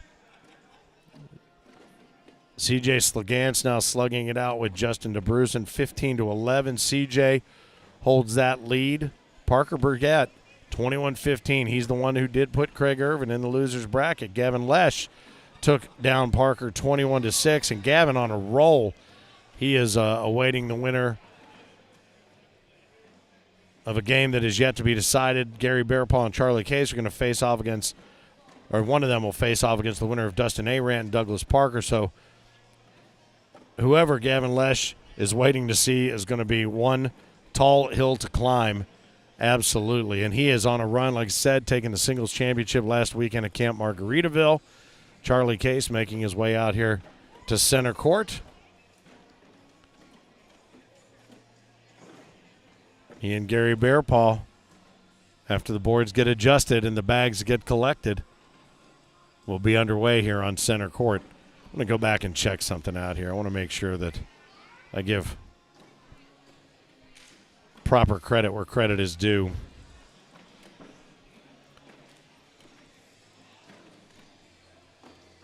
Byron Smith. Absolutely. I was thinking his name was Brian, and I'm like, I know it's not Brian, but I know it's a version of that. It was Byron Smith who took the Juniors Championship in Manchester, England, and congratulations, our first ever European major champion. Ashley and Craig Irvin took co-ed doubles. Junior Williams, married to the birthday Eve girl, took seniors. Kim Dice took the women's. Caleb Hurt and Junior Williams took doubles, and Caleb Hurt walked away with the ACO Europe major crown for singles. So, again, Byron Smith, what a great memory, absolutely. 3 on the board, get some glasses.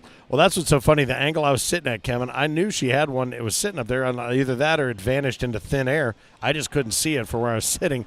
And what's so funny is I have 2 pairs of glasses sitting here, and none of them got the job done. So I might need a telescope or something else. Sandwich and off to the side, finish with 3 on top. Yeah, I saw that eventually, Brian. I'm not what you'd call the most technical of announcers. I'm not really an X's and O's guys. I'm more of a why they're doing it versus what they're doing. But I do love it. It's been a dozen years with the ACO and Frank Gears and Heinerman and the whole crew. And thanks again to those running the tournament here, the tournament directors. Ryan LaBelle, you put together a team like this. You got Ryan LaBelle and Whitney Garner running point on this one, but at any given moment, whether it's Chris Clark, April Clements, it could be Johnny and Missy Box, it could be Brian Jones and Mia and Jesse Hempy putting it together. It doesn't matter where you go. If you have an ACO tournament, you know that tournament director is going to run that bad boy like, as we like to say, Clark work. And bags have been thrown. Couple different sets by Charlie Case. He has decided to go with the lighter color. I appreciate that. It means the world to me over here with my bad eyes. Gary Bearpaw. Inside arm to get started. As these two will, I don't believe we've gone live yet.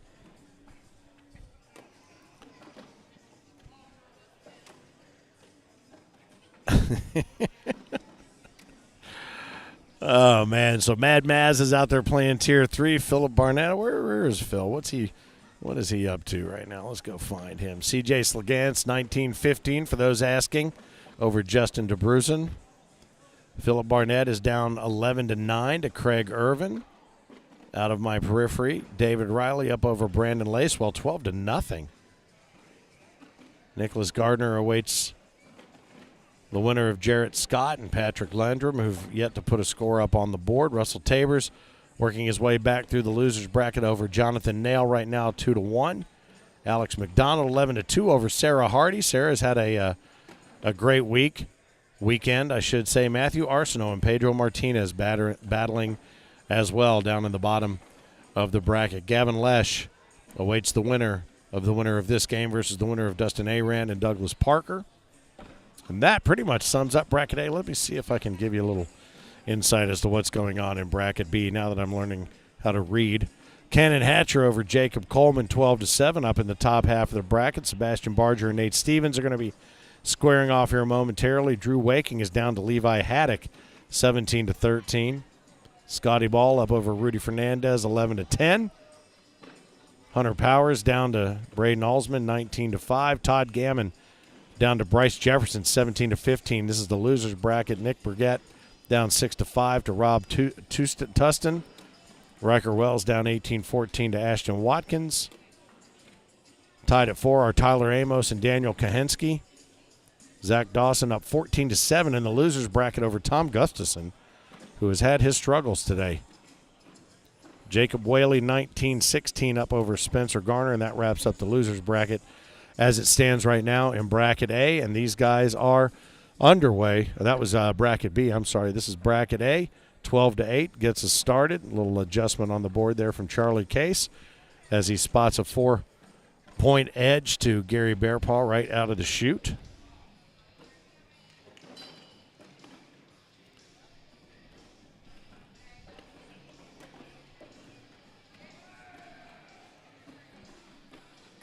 Charlie has an interesting A-frame stance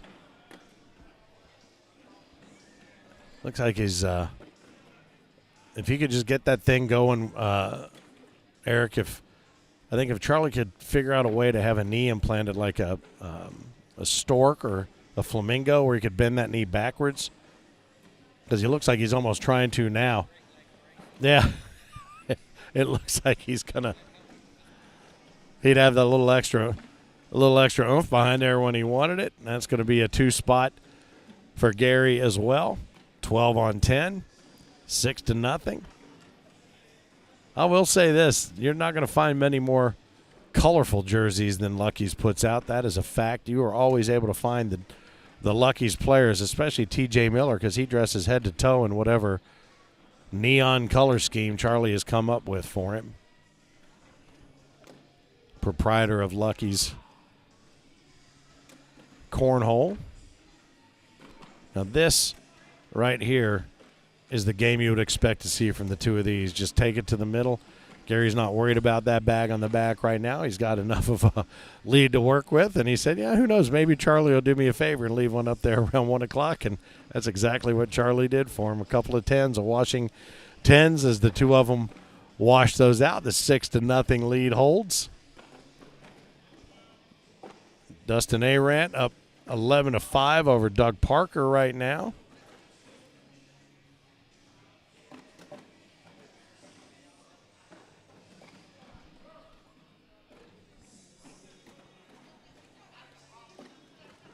Burgett. You keep telling me, Stephanie. You change it every time. You're doing this to me on purpose now. I thought it was Burgett. I thought it was Burgett. I thought it was prosciutto. Burgett. Where does the accent go? First or second syllable as we watch Charlie finish up the middle and give up 2 more. 6-0 begets 8-0.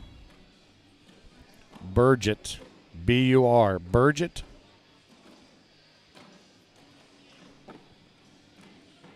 Kind of like my girl Kristen Wiig talking about Turgid. Success approved.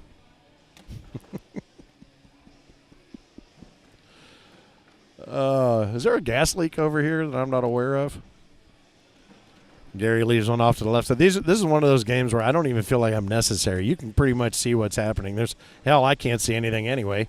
But this is one that pretty much speaks for itself, a game between two players like this. And again, Gary not worried about chasing that bag. He's either going to make up the points later on or hope that Charlie does him a favor. And he does again. Oh, man, there goes the Gammon family parade right in front of us. Todd, Matt, Braxton, all of them going back over to Camp Gammon they've got set up over there. All right, looks like maybe Wheels is now taking our man Wheels Love. Maybe he's our adaptive cornhole champion again. That wouldn't surprise me one bit based on what we saw in Throwensboro, Kentucky, and again in Buffalo, New York at the Riverworks where it all got started. Adaptive cornhole, just another way to bring the game to more people from the ACO. It's all we've ever been about. It's all we will ever be about. If you have some fun and you make a little money along the way, who knows?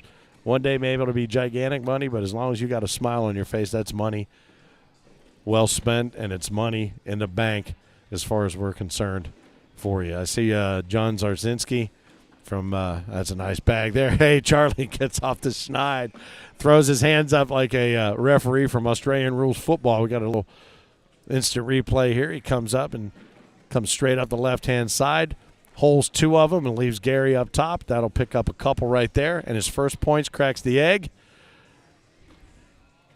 And he gets first bag back. And he puts a blocker in there against himself. Gary puts one in there that should drip in at any moment. There it goes.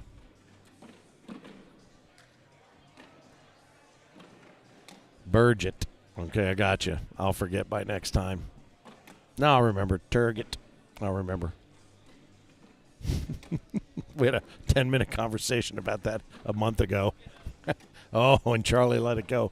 Get up, he says. Gary cut it left or right. Oh, and he leaves it up there, and he finally does the favor for Charlie that Charlie had been doing for him That's going to be a couple of snowmen, and that'll leave things where they are at 8-2. Let's see. Dustin Arant took down Doug Parker 21-5, so he bounces our current and final 5th Pro Series Skins champion to the losers bracket. Gavin Lesh advances over Parker Burgett 21-6. So Gavin Lesh and CJ Slagance will be facing off ultimately, I believe, here on center court. Let's see. Hunter McCullough up over Scott Mitchell 12-2. Russell Tabers down 15-10 to Jonathan Nail.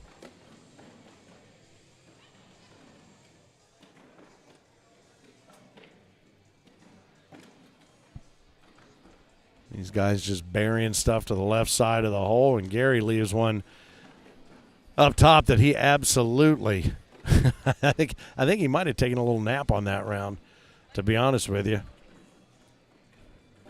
Yeah, it's going to be a 10-on-6 and a 4 spot added to the tally of one Charlie Case.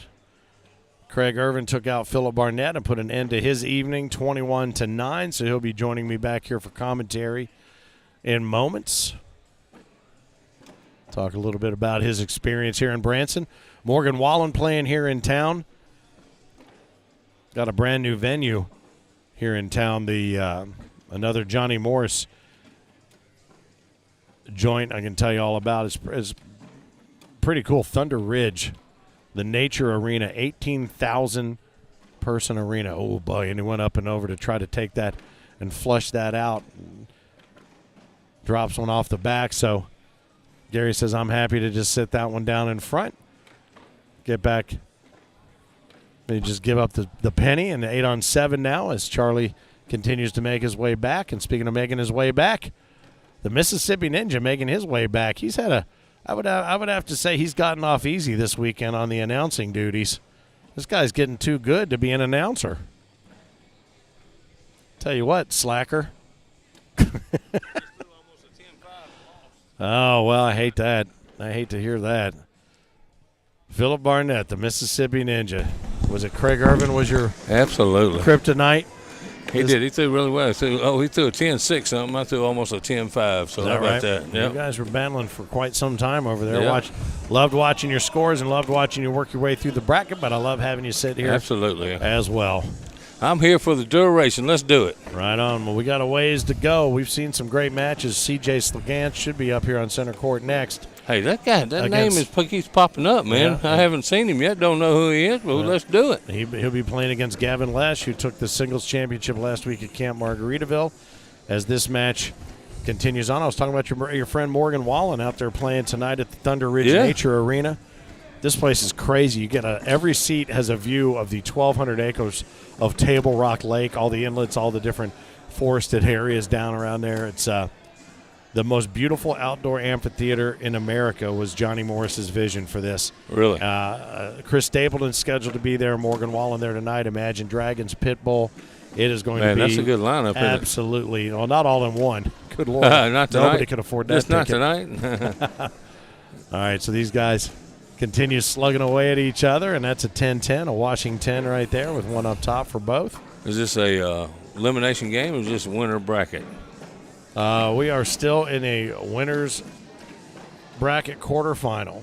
Yep, Gary Bonfall, Charlie Case, Dustin Arant took down Douglas Parker. Yes, he did. And he's waiting on the winner of this game. Yes, he is. Yeah, hey, Dustin, I'm telling you, he's playing at a high level. That Gavin Leach dude, man, he's just like, nobody come under the radar, just kind of like Dakota Payne last year. You think so? I'm looking forward to seeing that. I was laughing because we couldn't find a winner's photo of him from last week, so we made the mistake of posting all of them. Yep. But that one wasn't in there.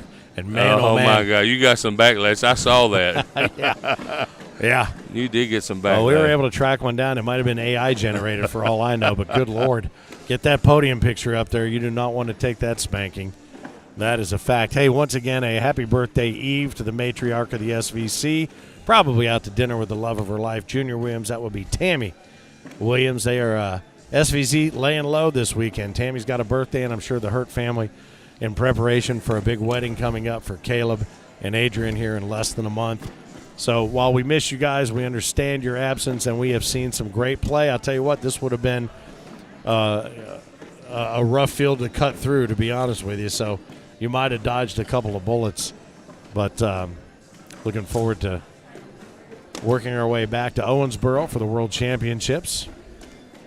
Up and over. Charlie gets one. Yeah, he was trying to piggyback there, but he still got another bag, though, right here. Try to pick up a couple. We got 2 down under, up and over. And he piggybacks the bag, but gives up one. Bounces one off the backside. I think if I could have got Craig to miss a few bags, I'd have been all right. Yeah.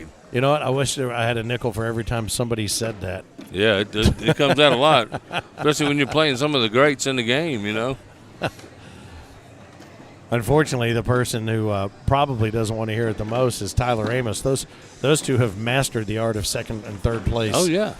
This season. Tyler put him in the loser's bracket, is what he just told me. Yeah. Nice block by Charlie. I don't think he meant to, though. Now take a look at bracket B if you'd like and see who's where. All right. Is that the bracket I'm in? No, you're in bracket A. Oh, okay. You can't see bracket B. No, I can find it. Just hang on. Hang on here. I can't find it. Let's see. Cannon Hatcher is advanced. Sebastian Barger's down to Nate Stevens, 2-0. Okay, Nate Stevens. Why you gotta watch that guy? I'll tell you what. Man, that dude is so good. Levi Haddock took down Drew Waking, 21-19. Wow, how about that? That's an upset, huh? Mm-hmm. And those guys were playing against one another over in the doubles championship. Drew had a rough way to go. Yeah. He's adjusted his delivery a little bit with the way he holds the bag. I was watching him and I heard the Dylan and Bill talking about that as well. He's left his elbow kind of in a little bit more and holding it sideways instead of up like a window shade.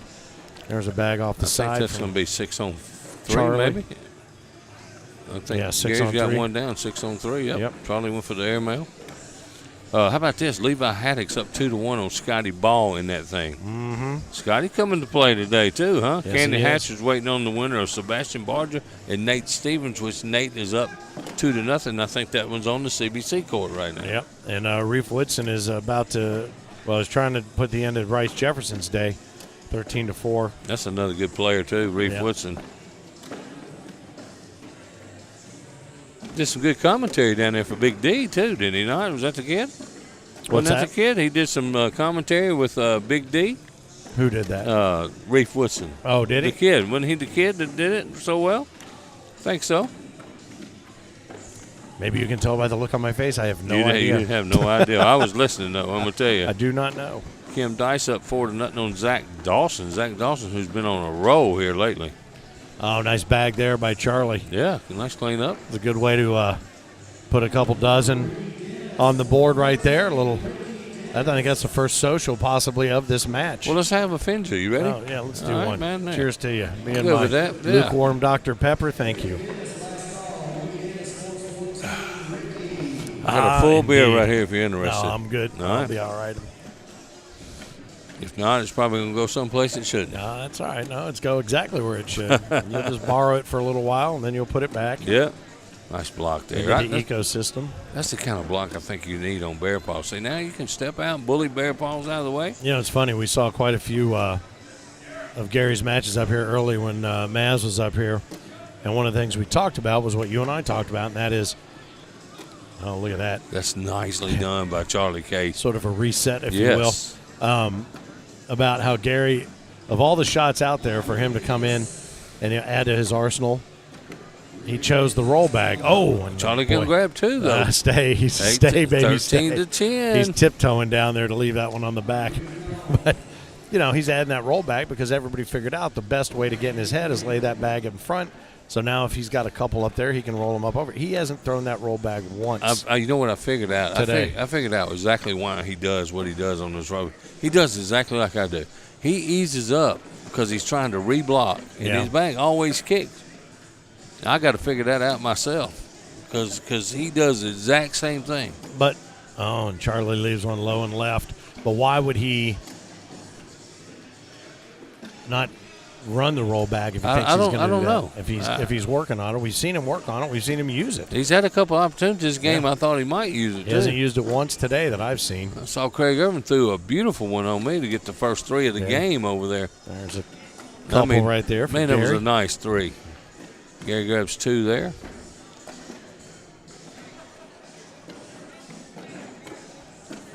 Look, I can get my Facebook up tonight, so I can say if you yell out at me tonight, and I can yell back. How about that?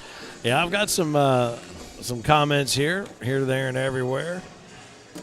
Oh, Tammy says, now Junior's taking me to my favorite place tomorrow, Captain George's Seafood Buffet. Right, Tammy, enjoy. Oh, man. And it's a buffet, too? Well, that must be love, because I'm not sure. I don't know that Junior's a seafood kind of guy. You know, I have to pay twice when I walk in there. Is that right? Oh, yeah. They see you coming? And absolutely. Oh, no, sir, please. Batten down the hatches? You like the seafood? Yeah, I'm not big on seafood. I do. I like it. I didn't when I was a kid. Oh, Charlie comes nice in hot. Bag, nice Charlie. Bag. Good collection. Going to pick up a couple.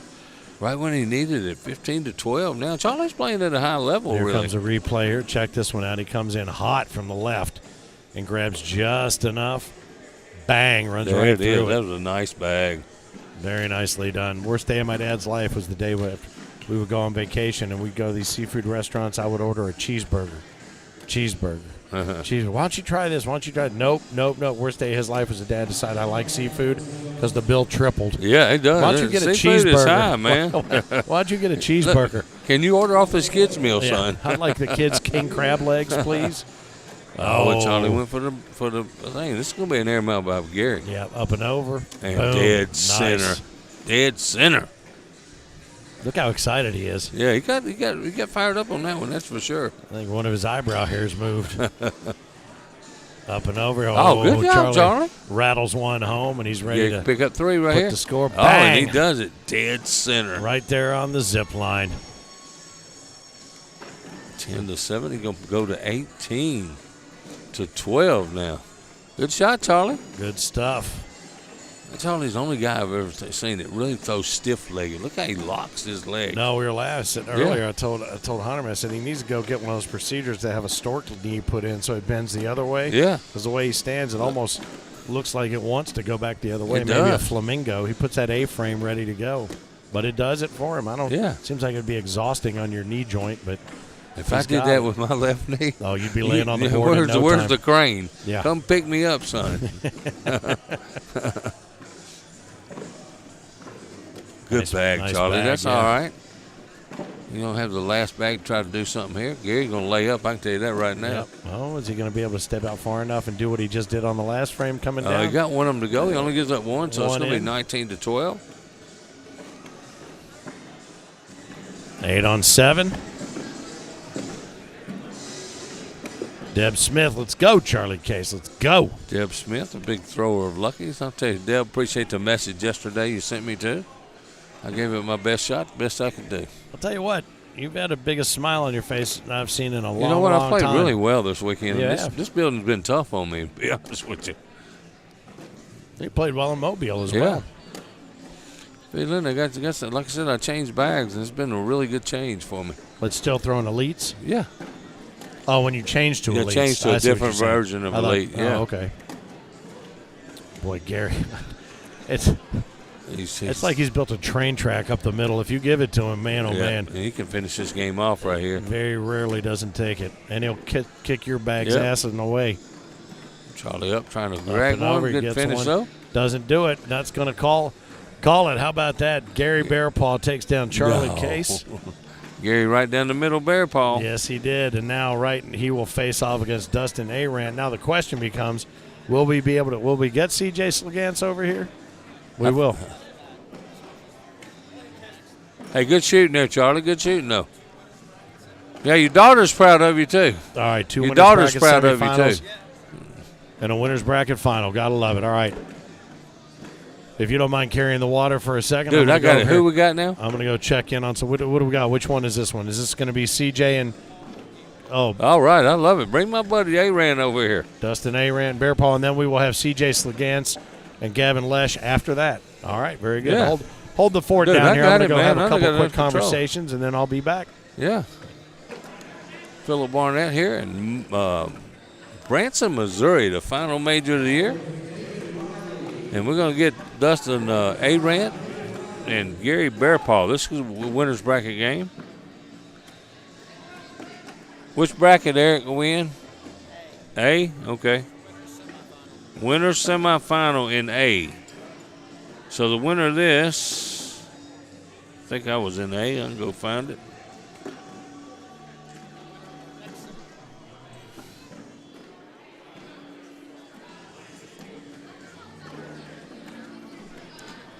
As we wait the appearance of Dustin Arant, Gary Bear Paul's over there pacing patiently.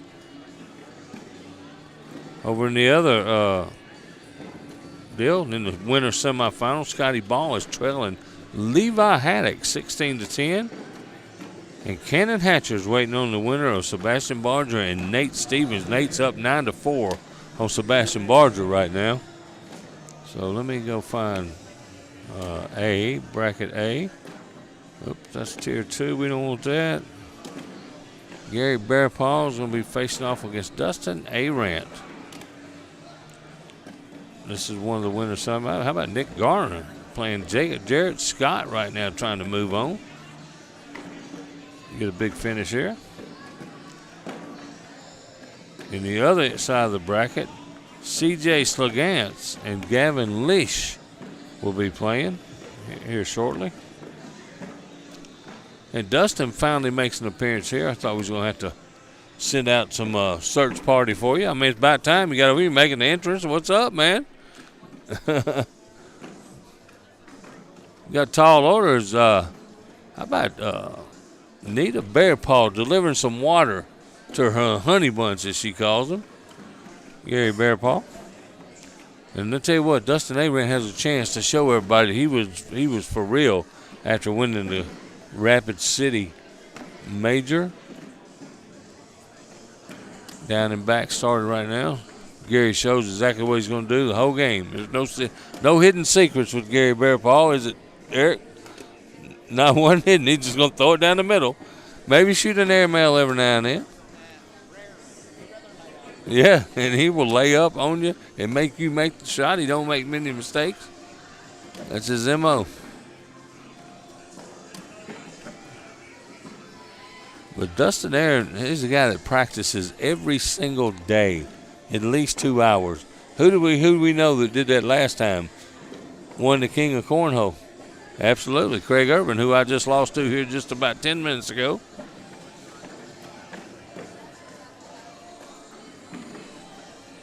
And as they're going to finish their down and backs here, don't forget we got the big festival coming up at Punta Gorda, Florida. Coming up here in 2 weeks, man. Get your tickets. It's a blast to play.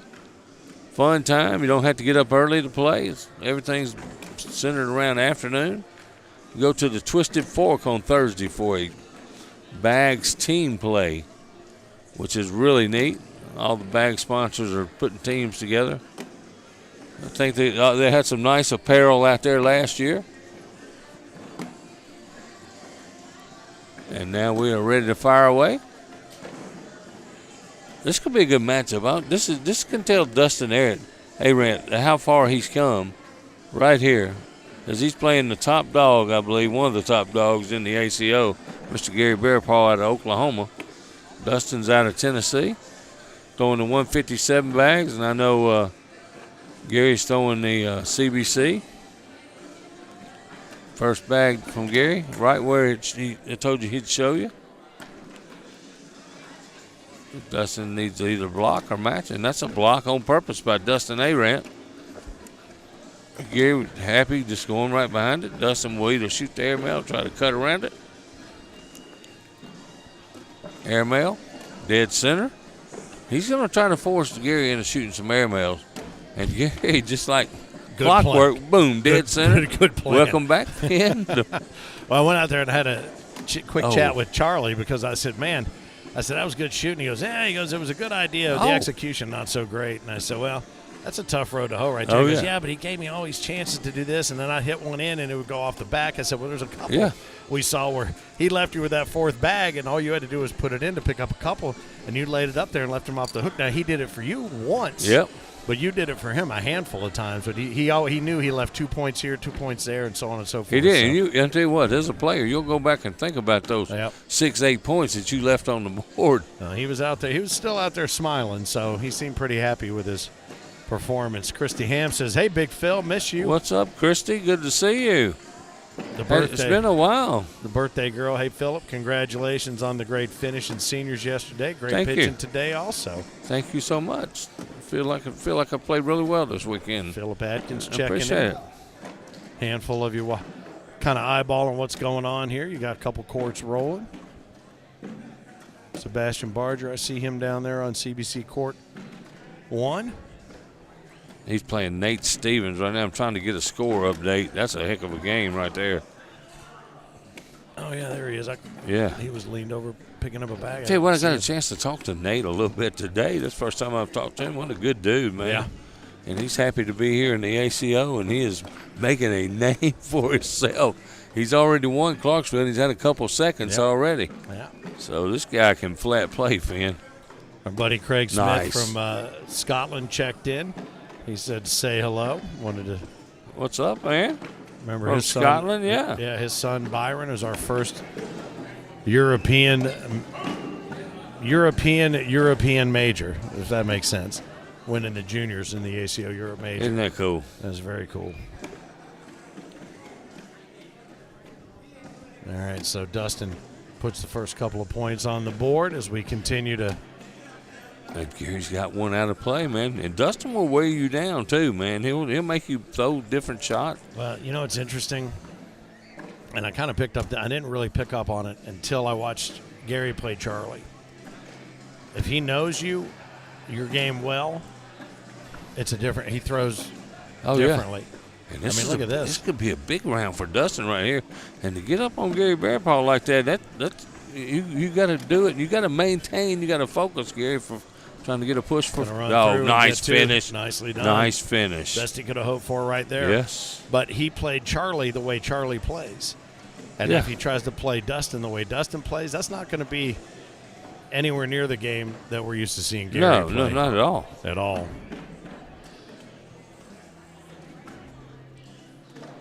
Man, I've been having fun this weekend, I'll tell you. I bet. You know, I'm back over here with you. That makes it the day even better, buddy. Pshaw. Well, you know I love doing this now. I know you do, but I know what else you love too, and that's being out there. I like throwing putting up to those 21s. Gary's got another one out of play in the right-hand corner over there of the board. Dustin can finish up for another two, maybe? You know, it's funny, too. We talk about he doesn't chase bags. No. What he does, he might be doing right now is chasing styles. Yes, he might be. Does that make sense? Well, I'll tell you what, he knows Dustin's got game. He's got to be thinking about that. There's another 12 for Dustin. Well, and I'll tell you something, too. Dustin, I mean, he acquitted himself beautifully last night in the Pro Series. Oh, yeah, he did. Oh, yeah. What a great night. Yeah, he played well in that, too.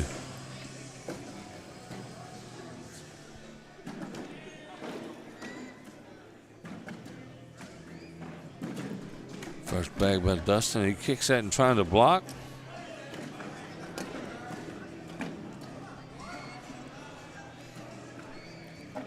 Gary pushes it out of the way even more.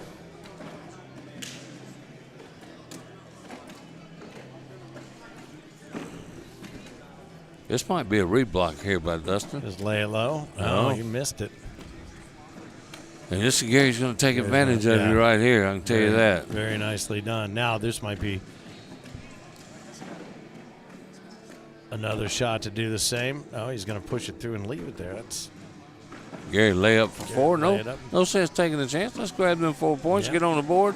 And now I'm coming after you, Mr. A-Ram. very surgical in his approach. Low risk. Acceptable reward, if you will. Yeah. See Craig Irby playing David Riley now. Riley, he was fired up in that doubles earlier. Let's see, Nate Stevens, last I looked, is up 17-11 on Sebastian Barger on CBC Court 1. Nice bag. And I knew that bag was going to be a little bit short when he let it go. It had a funny flight to it, Finn. Say that 3 times. Those are 3 F words that are typically not my favorite. I heard that. I have one. Oh boy, and he tried that cut to cut it back, and he wasn't able to do it, and Gary leaves him. I think a little rollback by Dustin right here. Decision to make there. Or does he just, he may lay up behind and make Gary shoot an airmail. I don't know if Gary's got any bags left. So is he maybe trying to roll it up and over the middle of those two between them? You shoot the backside for a wash. Wow. Wow. That was not in what I needed. Hang on a second. I just looked down at my list of things I thought he might do. Here it is on the backside of the paper. That was not on there, was it not? What a shot, though, man. How about that? Yeah, that was a rattler right there. Nicely done. First bag back here, right down center. Yeah, that's exactly He's throwing really well on his inside arm. Yeah.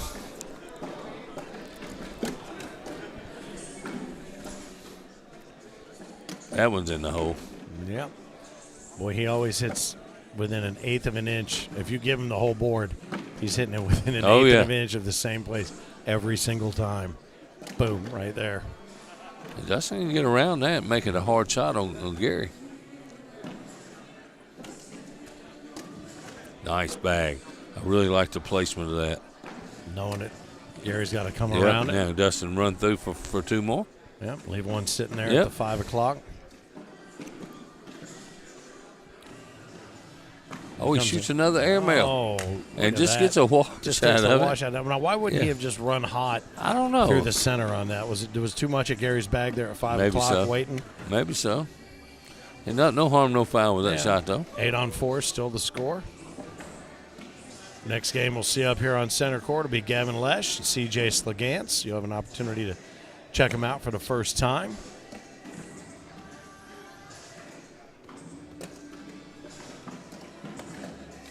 This is really a good game. It's kind of a chess match here. Yep.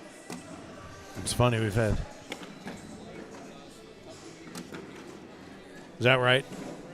I feel like I know his name from CJ Slegance. Oh, okay. They play well in Toledo. Oh, Ben, Gary guy. left one. And look at that unicorn. Wait a minute. Look at that. All right, very good. That's the backstory on CJ. Now, wait a minute. Did you see that? Is that artificial intelligence? That didn't What happen. the heck happened?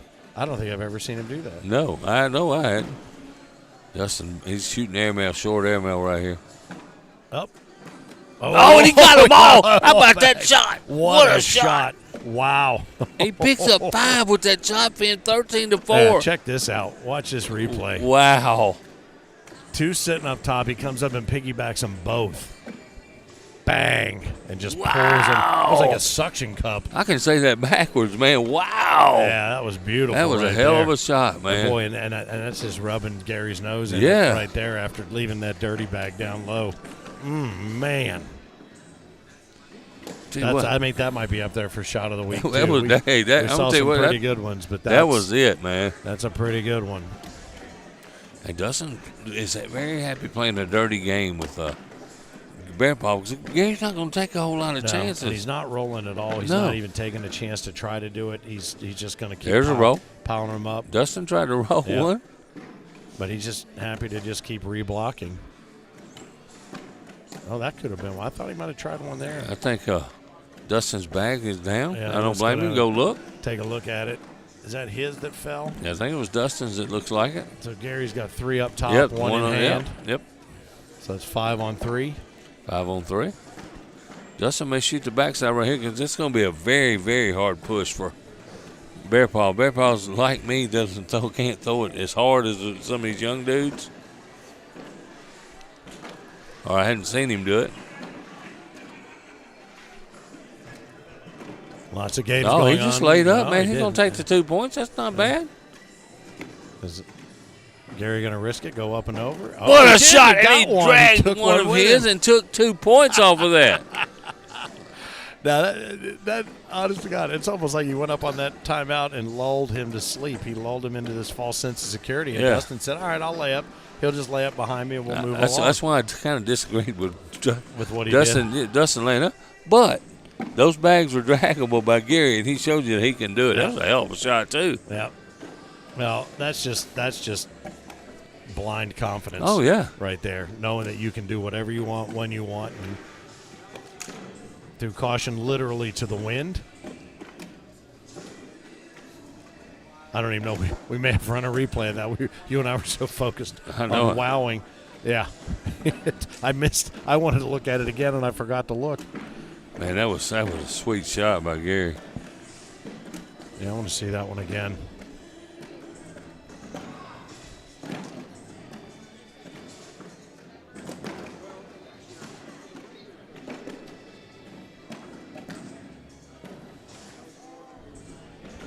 Up and over and missed.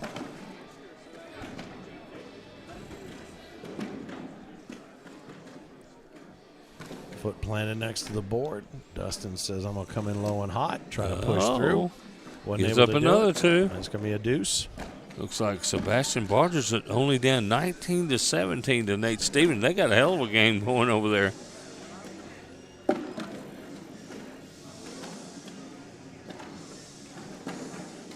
Oh, and Nate trying to make him make a shot. I'm kind of watching it. Sorry, Finn. I got both of them. Got watching this one live and that one. No need to worry about what's going on in this court.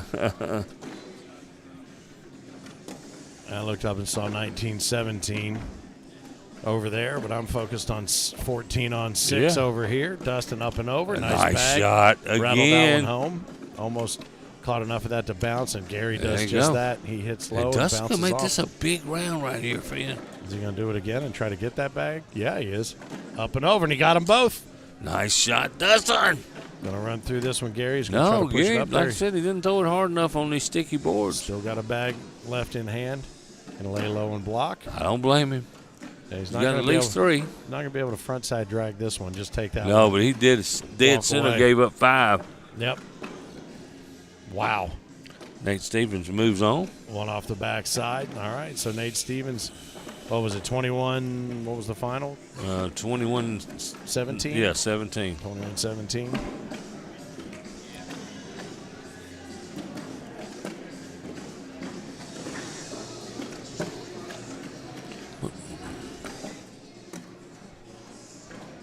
Dustin lays the. He's on purpose. Look at that. Now he's got the game in his hand, Finn. In his hand. 19-6. A couple of big frames that you didn't, and a couple of mistakes. He's not going to be happy with that one, I'll tell you that. Typically see from Gary Bearpaw, but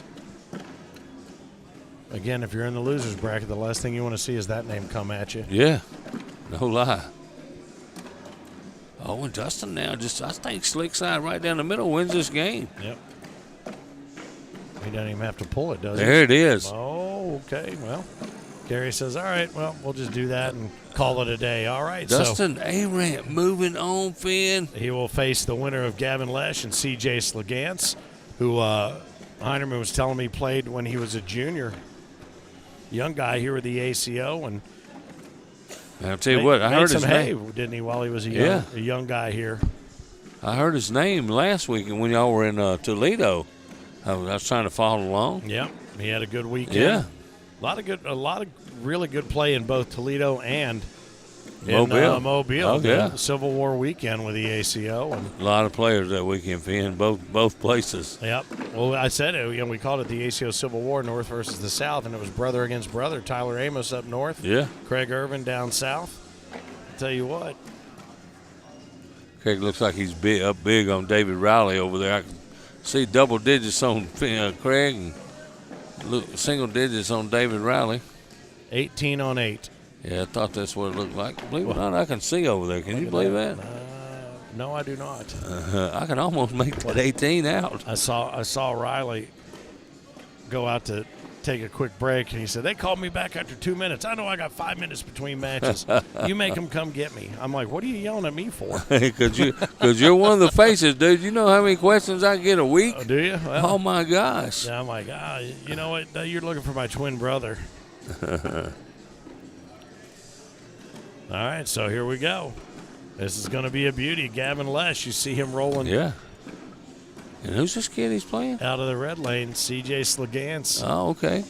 I saw this guy throwing early. He's a good player, man. Out of the blue lane. Going to get that It probably should be swapped out because Gavin is the number 7 seed. Got one of those state jerseys on. Yep.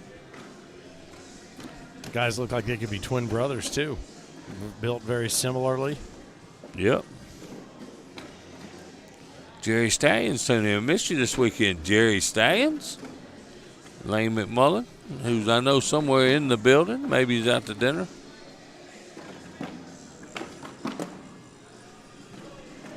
This gonna be a good matchup right here.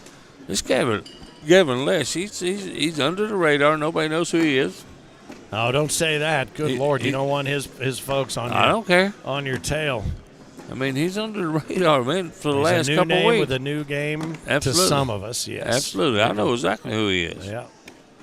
And I know his family will be tuning in here shortly, too, because they were last time I had him on Center Court in Mobile. They came from everywhere. His mother, his sister, his cousin. Cousin's on his cousin's side. It looks like they're taking another down and back. Yes, I'll tell you what, I'm looking forward to this game. This CJ kid can play. Well, a different sort of pace to this game than the last one. Oh, We've yeah. seen a lot of bear paw up here, very deliberate, very. In fact, we talked about one of the things that was bothering him yesterday is he's playing faster than he was accustomed to. Yeah. But he slowed things down. You saw it against Charlie Case a little while ago. He benefits from dictating the pace. I think so. And I'll tell you what, Devin put a butt whooping on him, man. Yeah. I mean, that was pretty solid. Dustin Arant will face off against the winner of this match, and that will be for the king seat of bracket A. Let's see what else is going on down in the lower part of the bracket. I think Nate Stevens won. Did he win? Did he beat Sebastian? He did. Craig Irvin up 18-10 over David Riley. Charlie Case will face the winner of that one. Nick Gardner down 19-7 to Jarrett Scott. Douglas Parker will face the winner of that one. That's got to be a loser's bracket game, too. Yeah, it is. Jonathan Nail up 13-2 over Parker Burgett. So still plenty of cornhole yet to be played in bracket A and bracket B, but Gavin Lesh and C.J. Slegance getting underway on center court. Branson, Missouri, the season finale for majors for the American Cornhole Organization. Finn, the loudmouth for the ACO. Gavin going up early, man. Yeah. Not wasting any time. We talked about the aggressive play of the younger players, and there's just a fearlessness. That roll bag got hung up. It did. That gives Gavin a choice he's got to make. Can come in hot. Oh, and he almost cost him another one off the back. Until now it's going to CJ's going to grab 3. Yep, 6 on 3.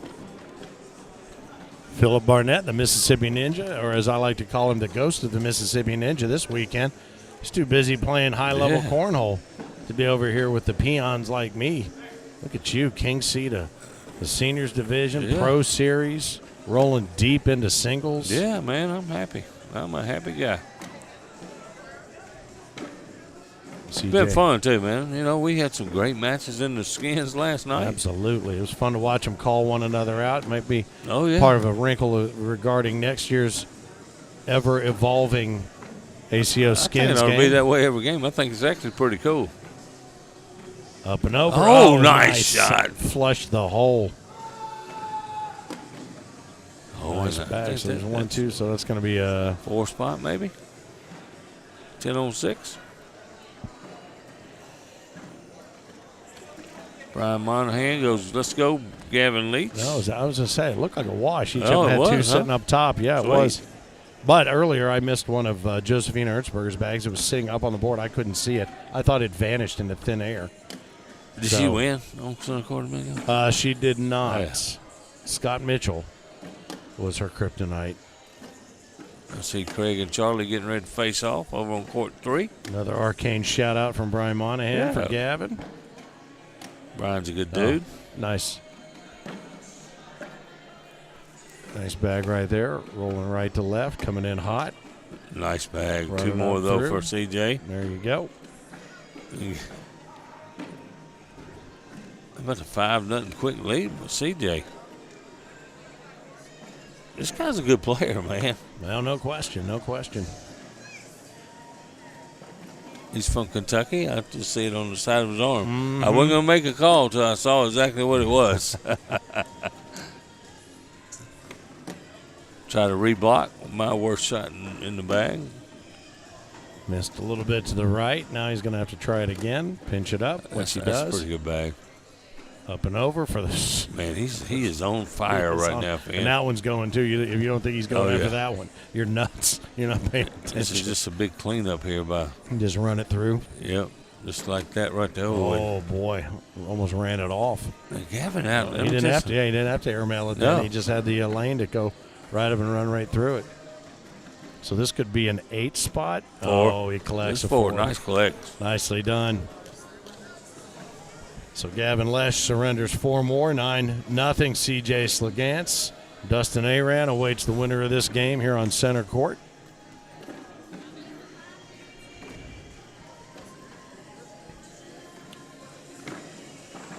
I haven't seen a lot of comments today in the comment section as far as who you think is going to take the whole thing. I mean, we saw Parker step up and just he got on the roll last night. Yeah, he ground. It was a grind. He grounded out. How about that shot right there? Crazy. Man, he said, "Look, I don't know who you are, this new kid, Gavin Lee, but I'm back." That is strong. Nice bag, and he is throwing solid right now. He's like laser sighting him too. Is he going to go low and try to pull it up? No, he's going to go up there and but that was a conservative airmail. Yeah, right down the middle. 4-bagger.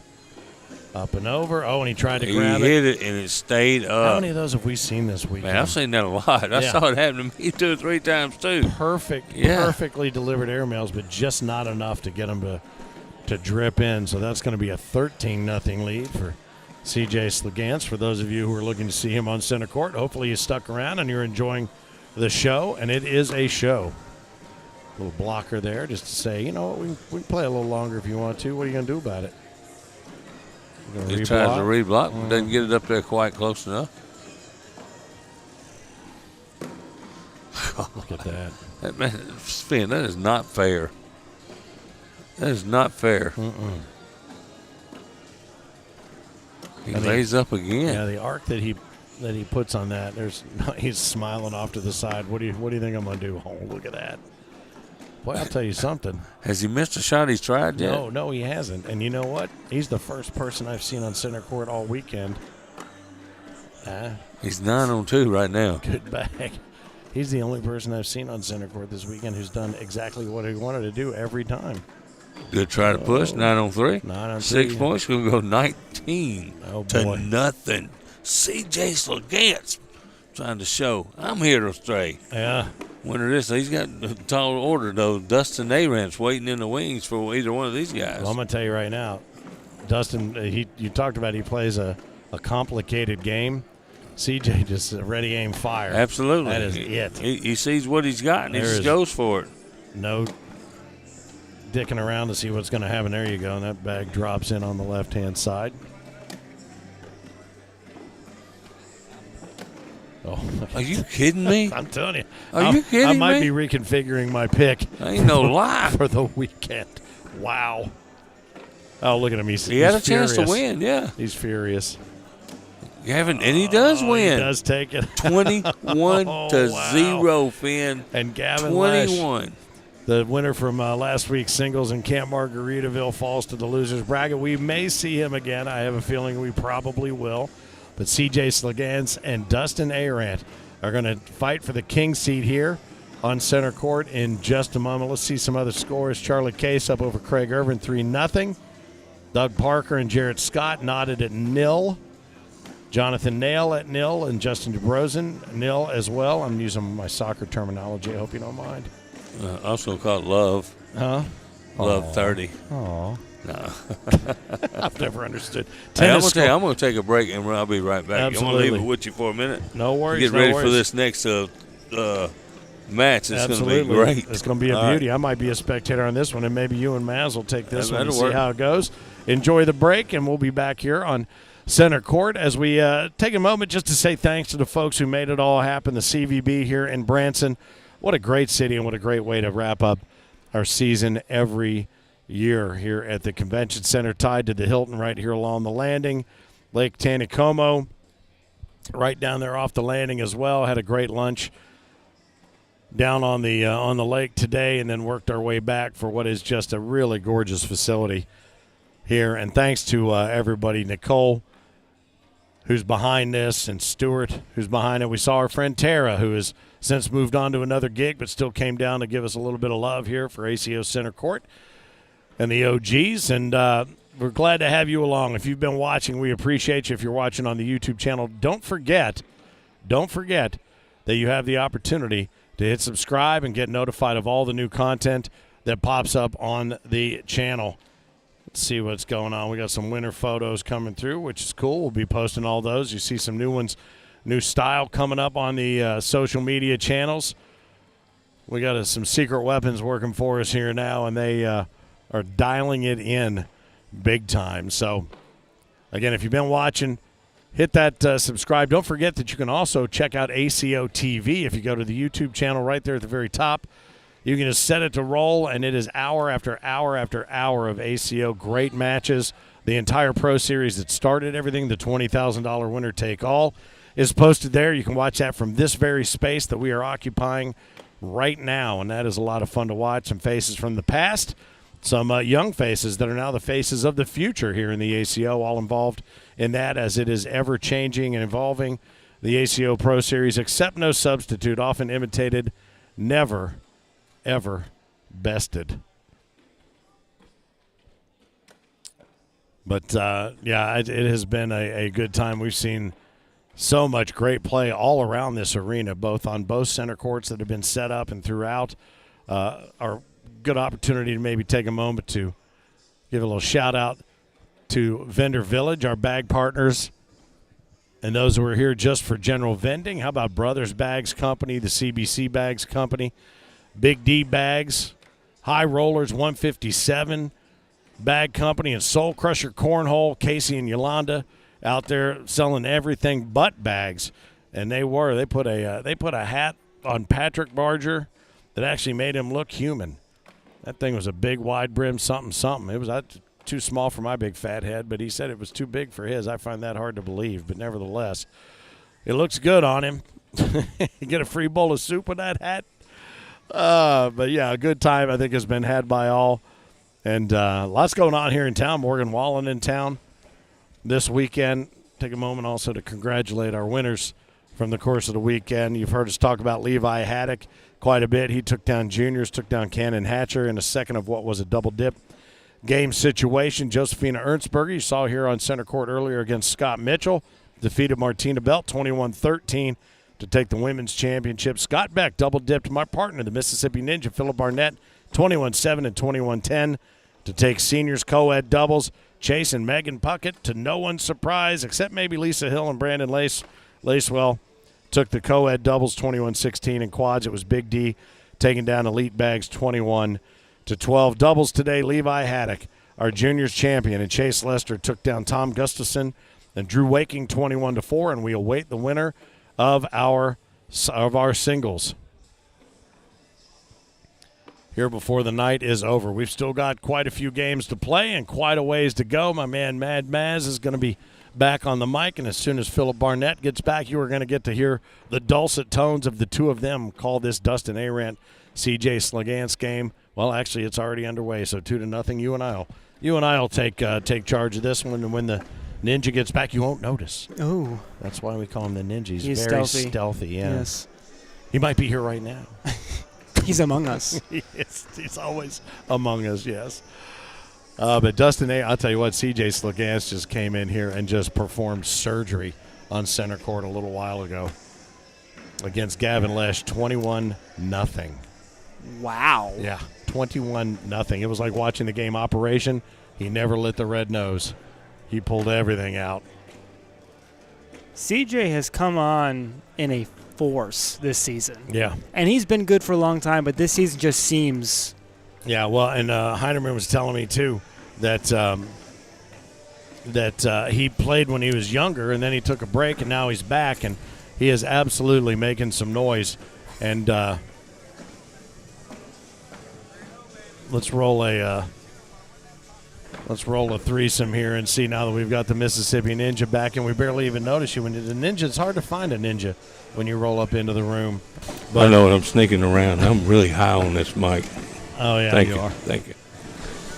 Let me adjust. Oh, you know why? That was the microphone we had assigned to LaBelle last night. Oh. To Gary Bearpaw. Yeah. Nice. You'd have to put almost a sonar on Gary Bearpaw to get a ping.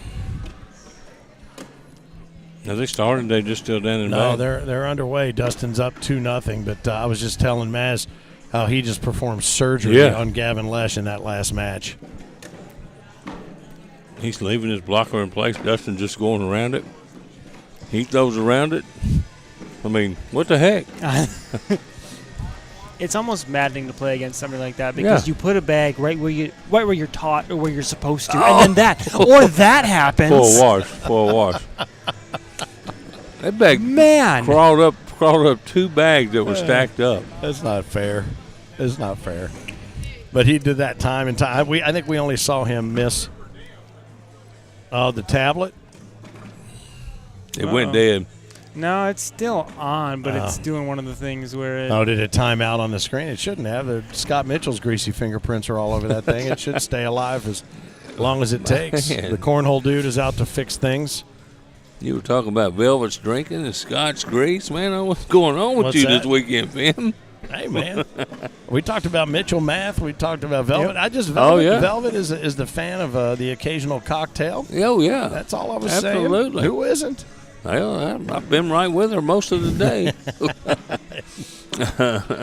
Don't take any of this personally. Nobody, No. anybody. Anybody's on the table here. Like I said, all that, and we wash for 10s. Yeah. Yeah, hey, I'm about to roll back up. What a bag. It crawled over 2 bags that were stacked up. They weren't flat on the thing. Great. Thing got 2 feet in the air crawling up those stairs.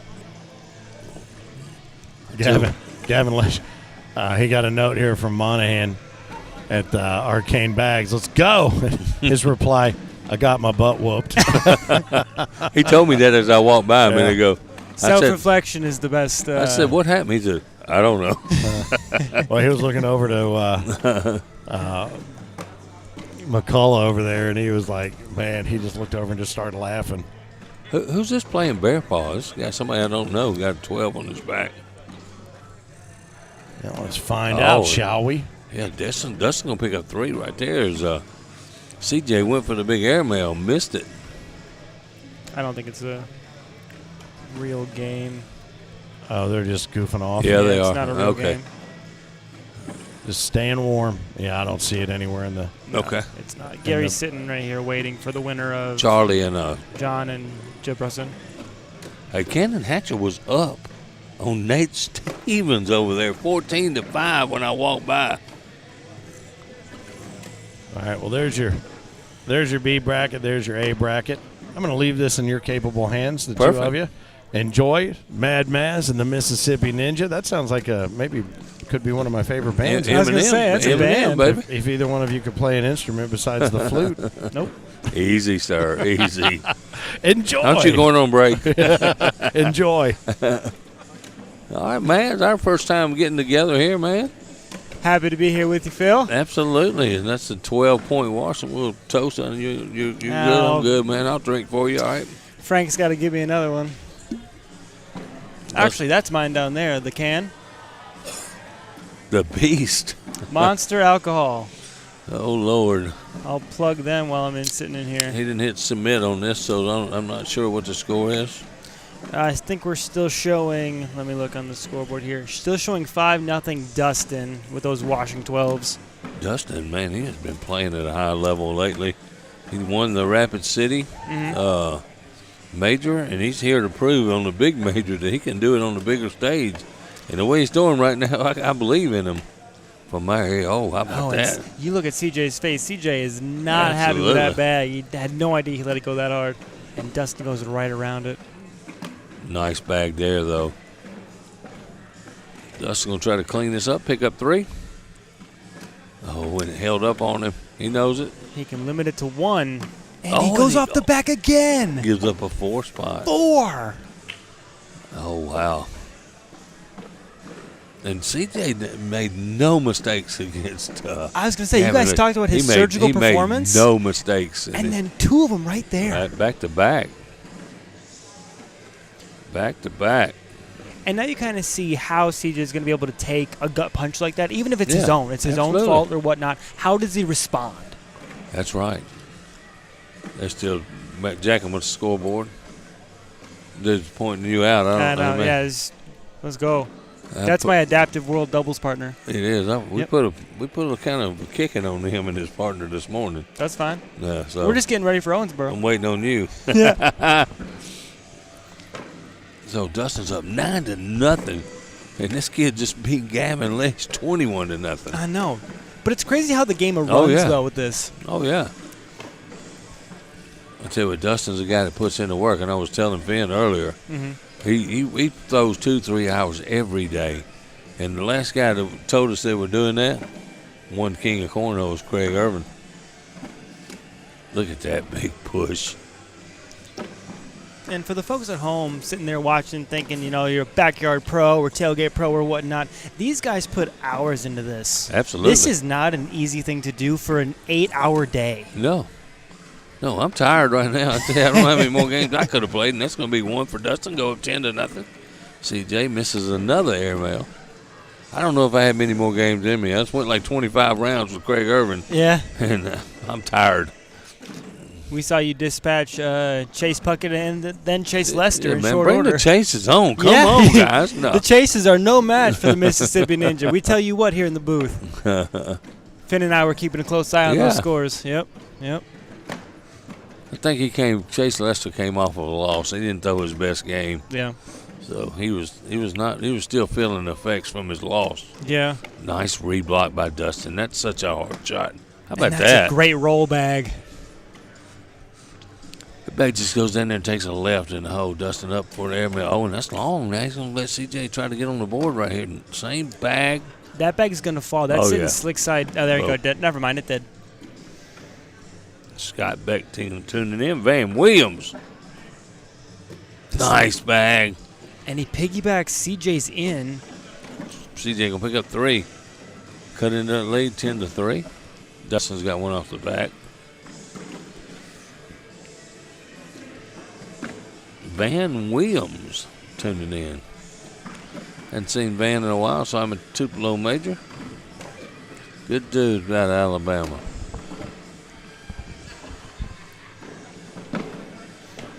See Derek Baucom sitting over at 157, bad guy. Mm-hmm. Watching this star player, Dustin Arant. Who has come to play today. He has. Absolutely. He's got a chance to pick up 2 more right here because that's going to be a hard get for CJ. It is, but now Dustin has to stay away from it. He kind of turned it a little bit. He did a little bit. And CJ tried to get it. He went after it. He sure did. But Risky now if Dustin taps it, it might go. Oh, it didn't. No, Dustin picks up 2. I was hoping. I'm a CJ fan. Yeah. I am. I can see that. Yeah. So we got a chance to sit down with him in Oak Grove at the Game of Throws and the thing that 270 and CBC puts on, the tournament out there in Oak Grove, the big bring your own partner. We got a chance to sit down and talk to CJ. Kind of talked about stepping away from cornhole, coming back, playing at a high level consistently. Well, I mean, I've never heard of him until I was down in Mobile calling games. I was trying to keep up with the Toledo, and all of a sudden I keep seeing this guy move. Didn't he get to the king suit or something, right? Yep. He's got another bag out of play that Dustin can try to pick up 2 more.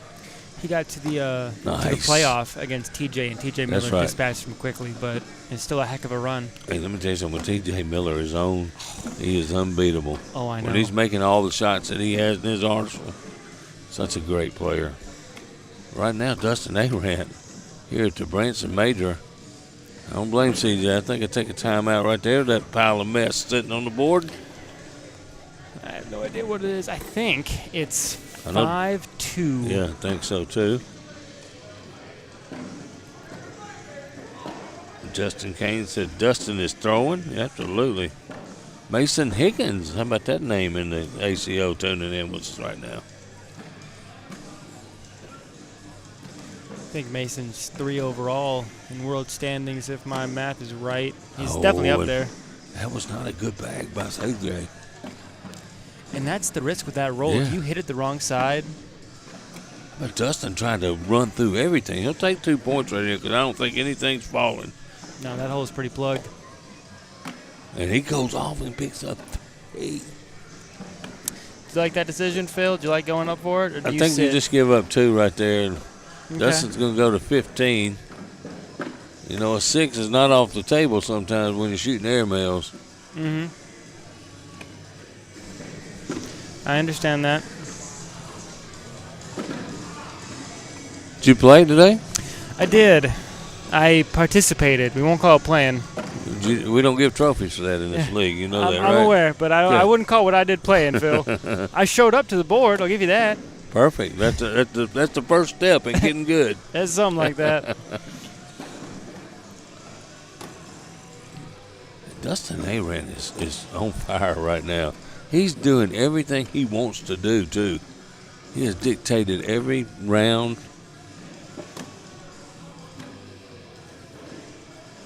He has, and that also doesn't allow CJ then to build any momentum back. Because if you're not missing bags, there's nothing you can do. You can't score if he's making everything. There we go. That's what we call a finja.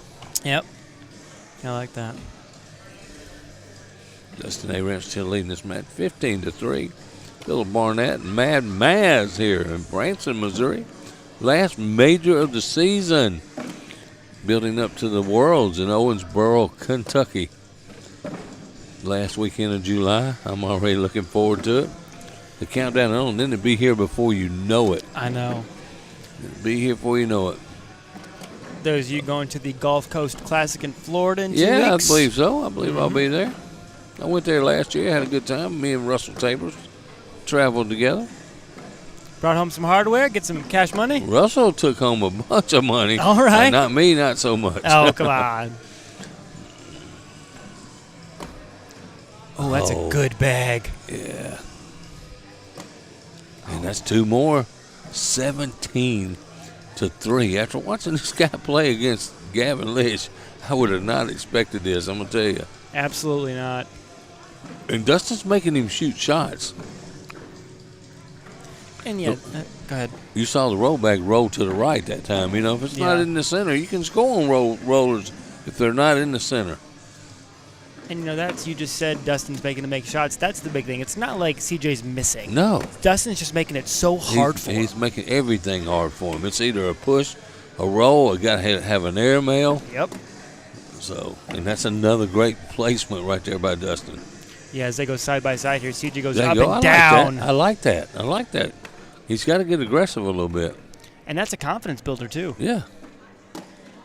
Dustin trying to push through it. He's still in good shape, though. Absolutely. Nice.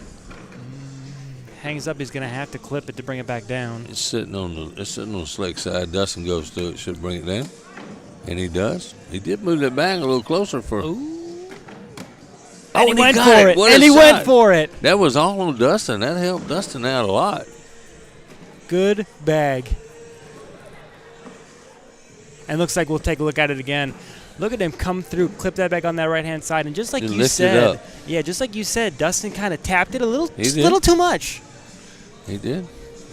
First time CJ's had the first bag in a while. He throws a center blocker. How about that? That's a good bag. I think Dustin was the one that wanted to dirty the game up earlier. Nice bag. That's a great get-around. Now, he can split those right there and maybe push both of them out of the way.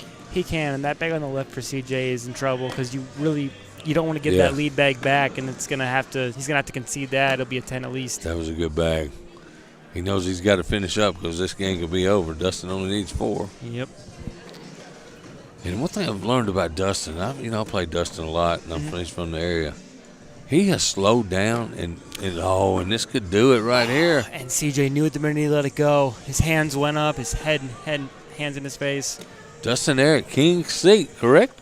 King seat that was. King seat bracket A. Absolutely. That was a heck of a game. Yeah. Round of applause for both of these two. CJ drops down to third place. We'll await that winner as the bracket continues to flow through. Dustin Arant, your king seat, sits there, has to lose 2 games in order not to move out of pool bracket play in the A bracket.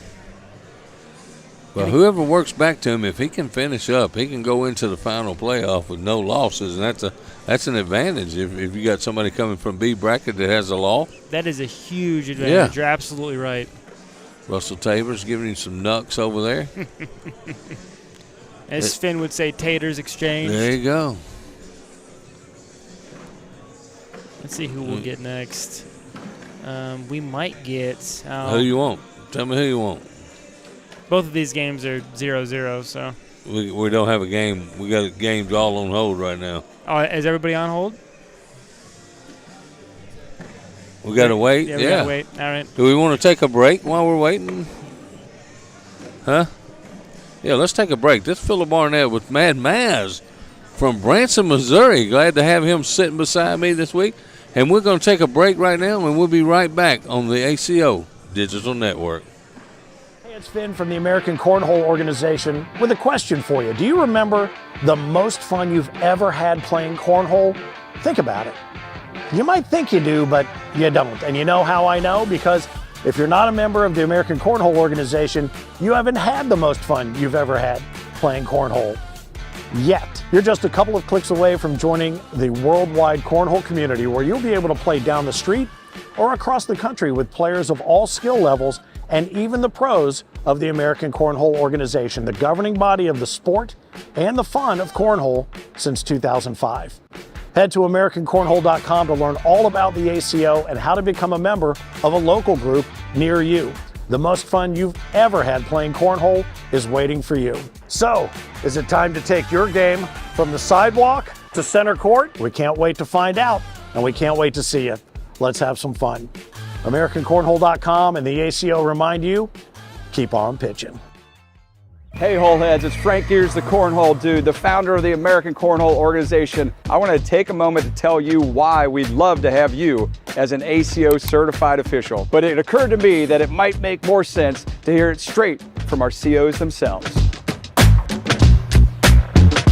It's so satisfying because you get to encourage other players, and then the next thing you know, they're going on and they're going to majors with you, and they're doing great there. And the people that we've met, we would have never known these people if it wasn't for cornhole, and that's what I get more out of it. I mean, it's some people that I have the utmost respect for because of cornhole now, and they have our back, we got their back, and that's just kind of the way it's worked out. So that's what you develop as a CO. I like being a CO because I get to meet a lot of new people, and I like organizing stuff and making sure things are running smoothly. But one of the things that I really love about being a CO is it's local, it's my area, it's my friends, it's my people, it's my group. Are you kidding me? I literally look forward to this every single time.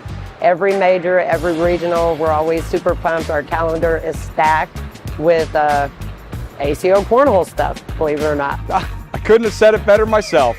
No, really, I couldn't. Since 2005, the ACO has not only been the worldwide governing body of the sport of cornhole, but we've led the way in innovation, national touring, and most importantly, the growth of the sport we love. Let's get you on boards at AmericanCornhole.com/CO, and let's keep growing the game and the fun together. Welcome to the ACO family. Keep on pitching. When was the last time you looked forward to a family reunion? Yeah, that's kind of what we thought. How'd you like to be part of an ACO family reunion? Because the American Cornhole Organization is always looking to add new names and new games and more smiling faces to the family, and you and your friends and neighbors are exactly who we have in mind. Become an ACO member now, and you'll find players, tournaments, and more in and around your area. All ages and all skill levels are welcome. Join the ACO to play and party with the pros and the entire ACO family. Go to AmericanCornhole.com/membership, and remember, everyone can play, and the minute you sign up and start playing with ACO, you've already won. The American Cornhole Organization.